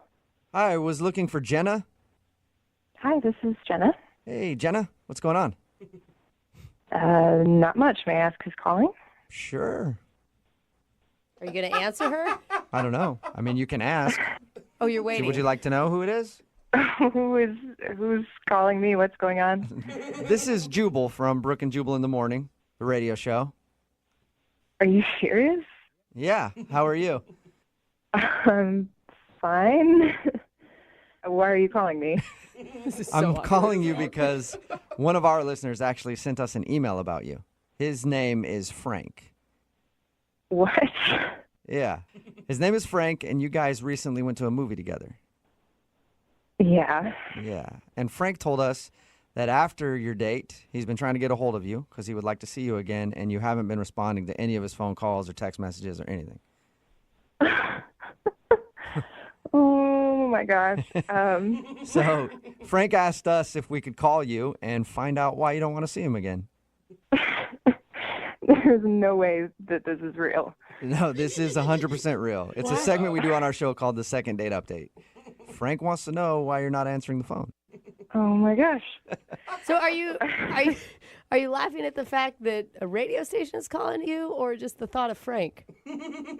Just that he isn't taking me not calling him back and he's having you guys call me? That's very funny. Well, I think he knows that you've blown him off. Now he just wants to know why, so he figured we could maybe find that out. Do you mind telling us a little bit about your date? Well, I mean, my date wasn't great, but I don't want to, talk behind his back, especially on the radio. Yeah, but it's really not behind his back if you think about it. He's the one that asked us to make this phone call. It's not like we're doing it out of the blue. Yeah. Well, maybe don't tell him this exact version, but I just can't go out with a guy that I don't respect. Whoa, that got more serious than I expected it to. I thought you were going to say he's got a weird haircut or something. Why don't you respect him? I mean, I don't know how much he told you about the date. Okay, he told us that he took you to a movie, and then there was an awkward moment when he got pulled over for having a brake light out or something. And then he talked to the cop, got out of the ticket, and when he got back in the car, he said that you were very cold to him. And then you wouldn't kiss him when he dropped you off, and then he said that you haven't answered his phone calls. That's pretty much it. Okay. That's a lot, isn't it? Yeah. Yeah. You want me to tell you his theory on why he thinks you're not calling him back? Sure. Because I guess he's been racking his brain for reasons, and he was thinking that maybe the cop that pulled you guys over was somebody that you used to date. Are you serious? Yeah. Oh my God, that's so extreme. So you're laughing at that. I'm guessing that's not the case. You didn't date that cop? No, I did not. Oh, man. He just can't figure it out because, according to him, everything was great until he got pulled over, and then after that, you were weird. Well, he thinks I didn't see what he did, but I saw it. What did he do? So we get pulled over. He immediately gets out of the car. I'm like, what are you doing? Stay in the car. The cop's freaking out. He's telling him to get back in the car. Really? Yeah. And then he starts crying to the cop to get out of it. Like tears? Yes, he's blubbering. He's like, please, officer, I'm on a date and I have all these other tickets and I just really need a break today. It was insane. I'm picturing a huge scene, the cop with his gun drawn and him sobbing. No, I mean, it wasn't that dramatic, but they just went to the back of the car and, apparently thought I couldn't hear anything, but I heard everything. So was he, maybe he was legitimately crying. Some people get really scared and nervous when they get pulled over. No, No, because then he gets back in the car and he's all bragging to me like, well, I really, smoothed my way through that, really talked my way out of that one. How impressive is this? So he was telling you that when he didn't think that you heard he was crying? Yeah. Was he still in tears when he got in the car? No, I mean, he wiped away his eyes, but he was totally, all like smooth soccer, like, look what I just did. Why didn't you just call him out on it? I don't know why I didn't in the moment, but in my mind the whole time I'm thinking, did you just really cry to get out of the ticket? The cop was even like, this is awkward. Yeah. I got to get out of here. It worked. He didn't get a ticket. Yeah. I think it's a great move. Well, yeah, he didn't get a ticket, but he also didn't get a chance to go out with me again. Well, thank you for telling us your story, Jenna. I do also want to tell you, I hope that he's not crying right now, but Frank is actually on the other line listening to this conversation and wants to talk to you. What? Yeah. Frank? Yeah. Wow, Frank. Oh, my God. Is what Jenna says true? You thought I was crying. I mean, are you a moron? Like, it was fake. I just tried to get out of the ticket. It's called acting. You know what I mean? Did you just call me a moron? I just told them what happened. Yeah, I did. Are you... Okay, well, now not only are you sad and pathetic, but you're also rude. Well, what was I supposed to do? You were like, we get pulled over for like nothing. You're doing nothing to help. You're like freaking out like it's like an earthquake or something. Whoa. And, I was What kind of about man as are far. you? You can't even handle getting a ticket. You just speak to the officer, you explain the situation. It's not that hard to do. Yeah, well, you could have like gotten out or done something like, hey, let's show them some cleavage, and What? Are you kidding me? Frank! Yeah, that is the least you could have done, like just show them boobs. Then I wouldn't have had to get out of it. So you're blaming her for you getting out of the car and crying to the cop to try to get out of a ticket. And you're suggesting that I flashed this cop? Are you kidding me? All she was doing was just panicking the whole time. She was just freaking out the whole time, and she was like, God. "Oh my God!" I wasn't freaking out. I was just sitting there like anyone would do when they get a ticket. You were the one who was totally freaking out. Yeah, no, I was the one who handled it. Handled it like a 16-year-old girl. You know what? I was proud of myself, and you should be proud that someone handled the situation. I didn't know what to do. You're sitting there wailing to this poor cop about how you've got all these other tickets and you're on a date, and how can I possibly respect you when you get back in the car? Jenna, you're obviously not used to going out with a real man. Frank, are you just really embarrassed? Is that why you're being so aggressive? No. Jenna said I was crying. I was not crying. I was fake crying. Okay? There's like a major difference. Oh. Hey, Jenna, I would love to ask if you guys would like to go on a second date. Jenna, would you like to go out with Frank again? We'll pay for it. No. Oh, what are you talking about, Jenna? What good are you if you can't use your boobs properly? You know what? I thought you were cool. Like we laughed about the Ghostbusters and like laughed our tails off, and you're just like, have no respect for someone taking care of a situation and handling it like a real man does fake cry. Yeah. I've been saying that for years. Right. A real man will fake cry to get his way out of things. Like anytime anybody's been aggressive with me, wanting to fight in a bar or something like that, I cry and I run out. And that's what real men do. You want to handle this like real men? That's it. So that's a no, Jenna? No second date with Frank? No, and good luck to him finding someone who will. Oh. Sorry, Frank. Jenna, that's fine. I don't care, because if I had to do it again, I would fake cry to another cop, whatever I have to do. All right, well, it wasn't a successful second date for you, Frank, but you did help us learn a lesson today. That fake crying is the manly way to get out of things. Thank you. Appreciate it. Brooke and Jubal in the morning. Text in at 78592 says, why can't I find a guy like that? I love a fake crier. It's Brooke and Jubal in the morning. Talking about today's second date update. If you missed it, Frank took Jenna to the movies, and Frank admitted that afterwards he was pulled over by the police, but managed to talk his way out of the ticket. But he was confused why Jenna wasn't returning any of his calls. We called Jenna, and she told us Frank got out of the ticket by crying to the police officer. Not by anything else, just crying. Frank defended himself, saying that he faked it and thought she should be proud of him for handling the situation. And actually, real men fake cry. That's what he said. He's a real man and he fake cries.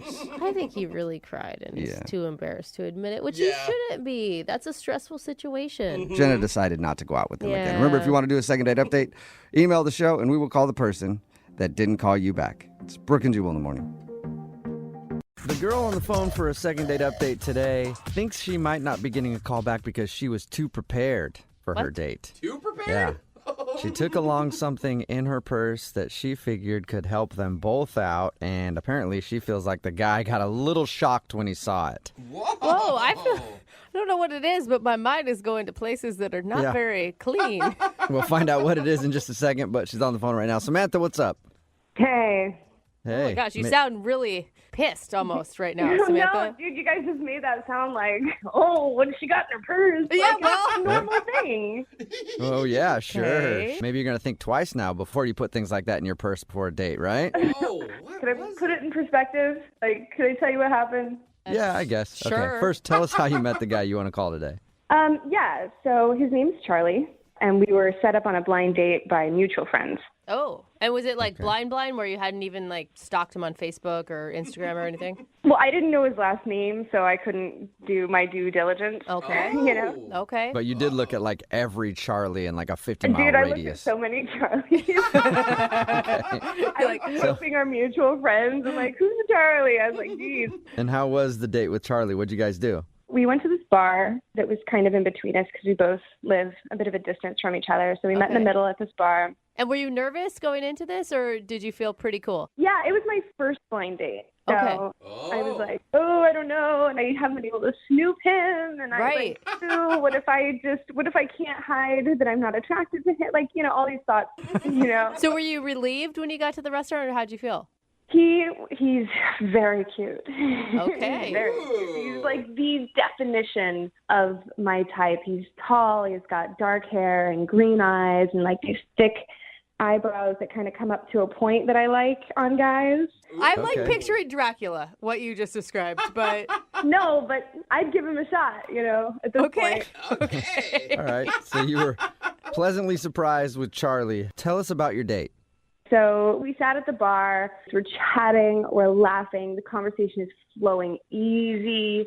And he said I can't remember what it was, because this is like on our second drink. He said something super funny, and I was like, all right, cheers to that. And then we clinked, and I was like, hold on, to commemorate this moment, can I get a picture?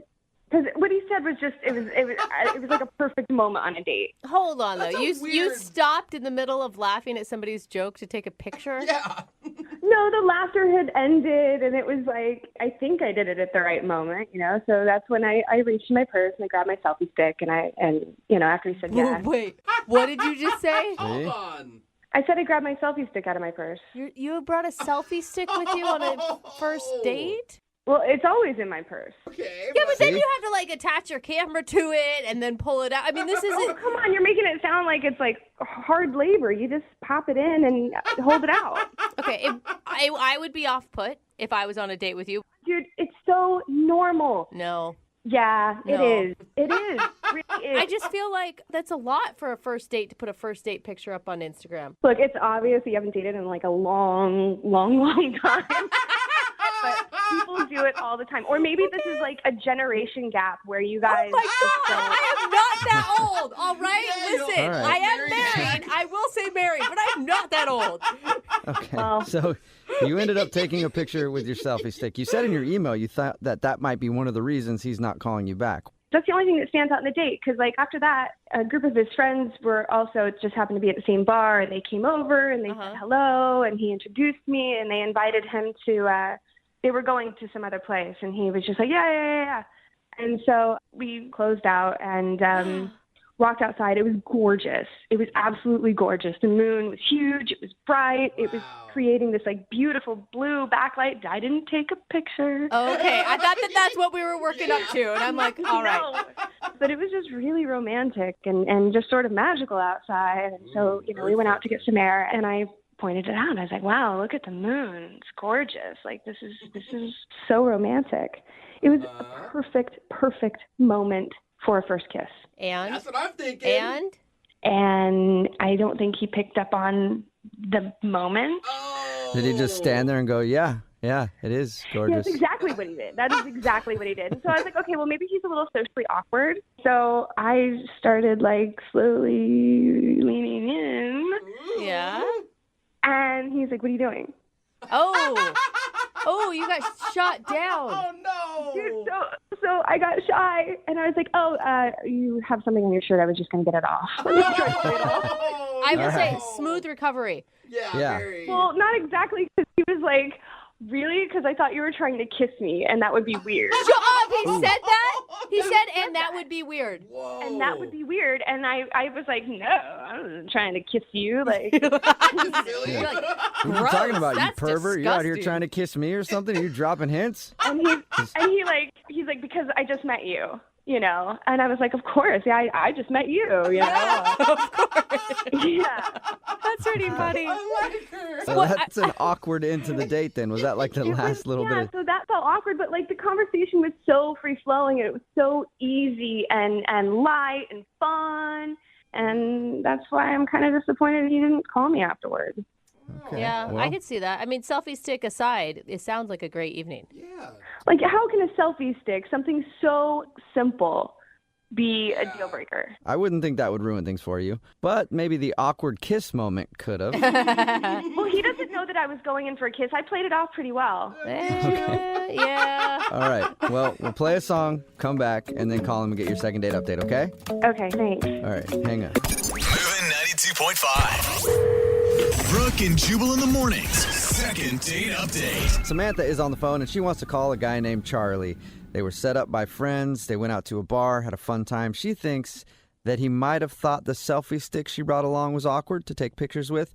And then at the end of the date, there was another awkward moment when they walked outside and saw the moon, and she looked up at it and was thinking, this is so romantic. I know that he's just going to lean over right now and we're going to make eye contact and we're going to share a beautiful kiss. And then in his head, it was just, that is a nice moon up there. That sure does look good. It'd be really cool if you would kiss someone in front of that moon, but too bad I don't got nobody to kiss. So it was definitely mixed signals. He wasn't getting the right signals from her. She tried to lean over for a kiss, and he was like, whoa, what are you doing? And she had to play it off like she was getting something off of his shirt. So they parted ways, and she hasn't heard from him since. So we're about to get him on the phone and find out why. Jubal, I need you to not bring up that I tried to kiss him, please. Oh, you don't want that information out there. No, dude, you guys are killing it. I got away with it. Why are you? Yeah, I mean, you said that you played it off fine, and you said that he had no idea, so I won't bring that up. I won't say, hey, did you notice that she was trying to kiss you when you shut her down accidentally? Oh, my God. Okay, I'll dial his phone number right now, okay? Here we go.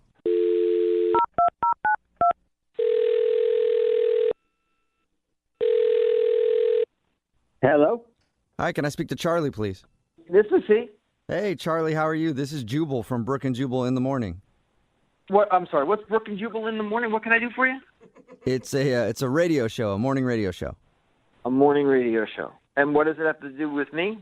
Well, I'm calling you today because we recently got an email about you from one of our listeners. An email from a listener about me? Yes. Why? Because they recently went out on a date with you and they thought you were awesome, but now you're not calling them back. Okay, so... I know, it's weird. I'll explain it to you, Charlie. I'll explain it to you. We do a segment on our show called the Second Date Update. That's where if you go out on a date with somebody and then end up not calling them back after, they email us to see if we can get you on the phone and find out what happened. So you went out with a girl named Samantha the other day. Isn't not returning the call enough? Well, apparently, I mean, it's enough to let them know you're not interested, but they want to know why. Wow. I don't really know if I want to talk about it. I don't know if it would be fair to Samantha. I don't know. Well, if you're thinking about it being fair to her, she is the one who wanted us to do this phone call, and she also said that she's willing to hear whatever the reason is. I mean, she told us that she thought you guys got along great and that you had good chemistry. Oh, good chemistry. She said that as well. Well, Good not chemistry. okay. Listen, she didn't say that specifically. That's how I interpreted what she said about the date. Like that you laughed. It was easy. There was yes, even. it was easy to laugh. Yes. Whoa. Wait, did you mean that? Like, did you just insult? Was that an insult? No, listen. All right, look, I am. This is difficult. I'm not a jerk. I enjoyed meeting Samantha. It's just obvious to me that she has some drama going on in her life, and I don't want to be involved in it. Why is it obvious? I don't know what she told you. Well, she said that you guys got set up through friends, went to a bar, took a picture there, and then hung out for a little while, and that was about it. Took a picture there. Okay, yeah. It was more than a picture. It was like a production shoot. She breaks out a selfie stick, has to take a number of different pictures till she finds the right one, then spends more time putting effects and filters on it and whatnot. I was willing to be like, all right, no, whatever, no big deal. But then I get home, and on Instagram, she's got somebody else tagged, and the quote is what freaked me out. She's like, I want to get specifically. Hold on. She says, "Sorry, Jake. Looks like I've moved on." Nuh-uh. What? You were part of a revenge picture? Oh. I guess so. I don't know what is going on, but there's some kind of drama there, and I don't want to be involved in it. She did not tell us that. She made it sound so innocent, like she was just capturing the moment, and it was no big deal. I don't want to be involved in any of her drama. I've had that stuff in the past, and I am not ready to deal with it. I don't want it. Wow. Okay, well, you're probably going to really like the fact that she's on the other line listening and wants to talk to you. Not dramatic at all. So, Samantha. What are you talking about? She's on the phone? Yes, she's listening right now. Samantha? Yeah, hi. Oh, my God. So first, Charlie, let me just say that there is absolutely no drama at all to be worried about. And just to explain that post, I recently got out of a relationship, and my ex had done that to me a few weeks ago. And sounds drama-free. Well, right? and so I did it back. But what the point is we both shot our shots off the mast at each other, and it's over. Oh, sure. All right. If I could, and listen, Samantha, I really enjoyed your company, and as I said before I knew you were there, absolutely beautiful girl, but I felt like I had been cast in this role of your boyfriend, and you were shooting like you were just looking for somebody to stand next to you in the Instagram shot. I know. I'm sorry that it came off that way, and I made you feel that way, or any of that. I could not be more sorry. But the truth is I really do like you, like quite a lot, and that isn't normally me. I was emotional and sort of just overly excited when I had finally met you, and you were you. So I'm hoping that this doesn't kill things. Oh, wow. Well, that's really nice of you to say, Sam. But I was just kind of like, what the hell is going on here? I get it. Yeah, no, but like really, Sam, like what were you thinking when you posted it? Were you thinking about how you liked him, or were you just thinking about getting back at your ex? Honestly, I was like 2 drinks in, rounding the third, and having fun, and I don't know what made me think this is a good time to do this, or that I should at all. Right, because I mean, I think what you said is really nice, but it is a red flag if you're on a date with somebody and you're 2 drinks in and the first thought is your ex, right? Yeah. Right. Well, no, okay, just in my defense, the first thought wasn't my ex. The first thought was, what he said was super funny, and I want to remember this moment. And I took the picture, but then when I started running it to the filters and saw how good it turned out. Okay. Then you thought revenge. Yeah. I mean, I get that. I mean, I've been there. I understand. It's a good pick. But you got to understand that it comes off as a little crazy, right, Charlie? Totally crazy. And it just seems like she's got this thing where she's got to let everybody know, including Jake, that she's going out with somebody else. I don't need this, man. I don't need Jake all of a sudden contacting. Who knows? I don't know how things ended, but all of a sudden I go home. Here I am on her Instagram with a quote that says, "Sorry, Jake, looks like I've moved on." Well, I will say, Charlie, you should be flattered, though, because no girl would post that if you were ugly. You're obviously an upgrade from Jake, because that is the only reason she would text and tag Jake in that. The picture really did come out really great in spite of it all. And I know it was stupid of me to write that caption. And I really hope that I'm not entirely judged by one stupid, buzzed, bad caption.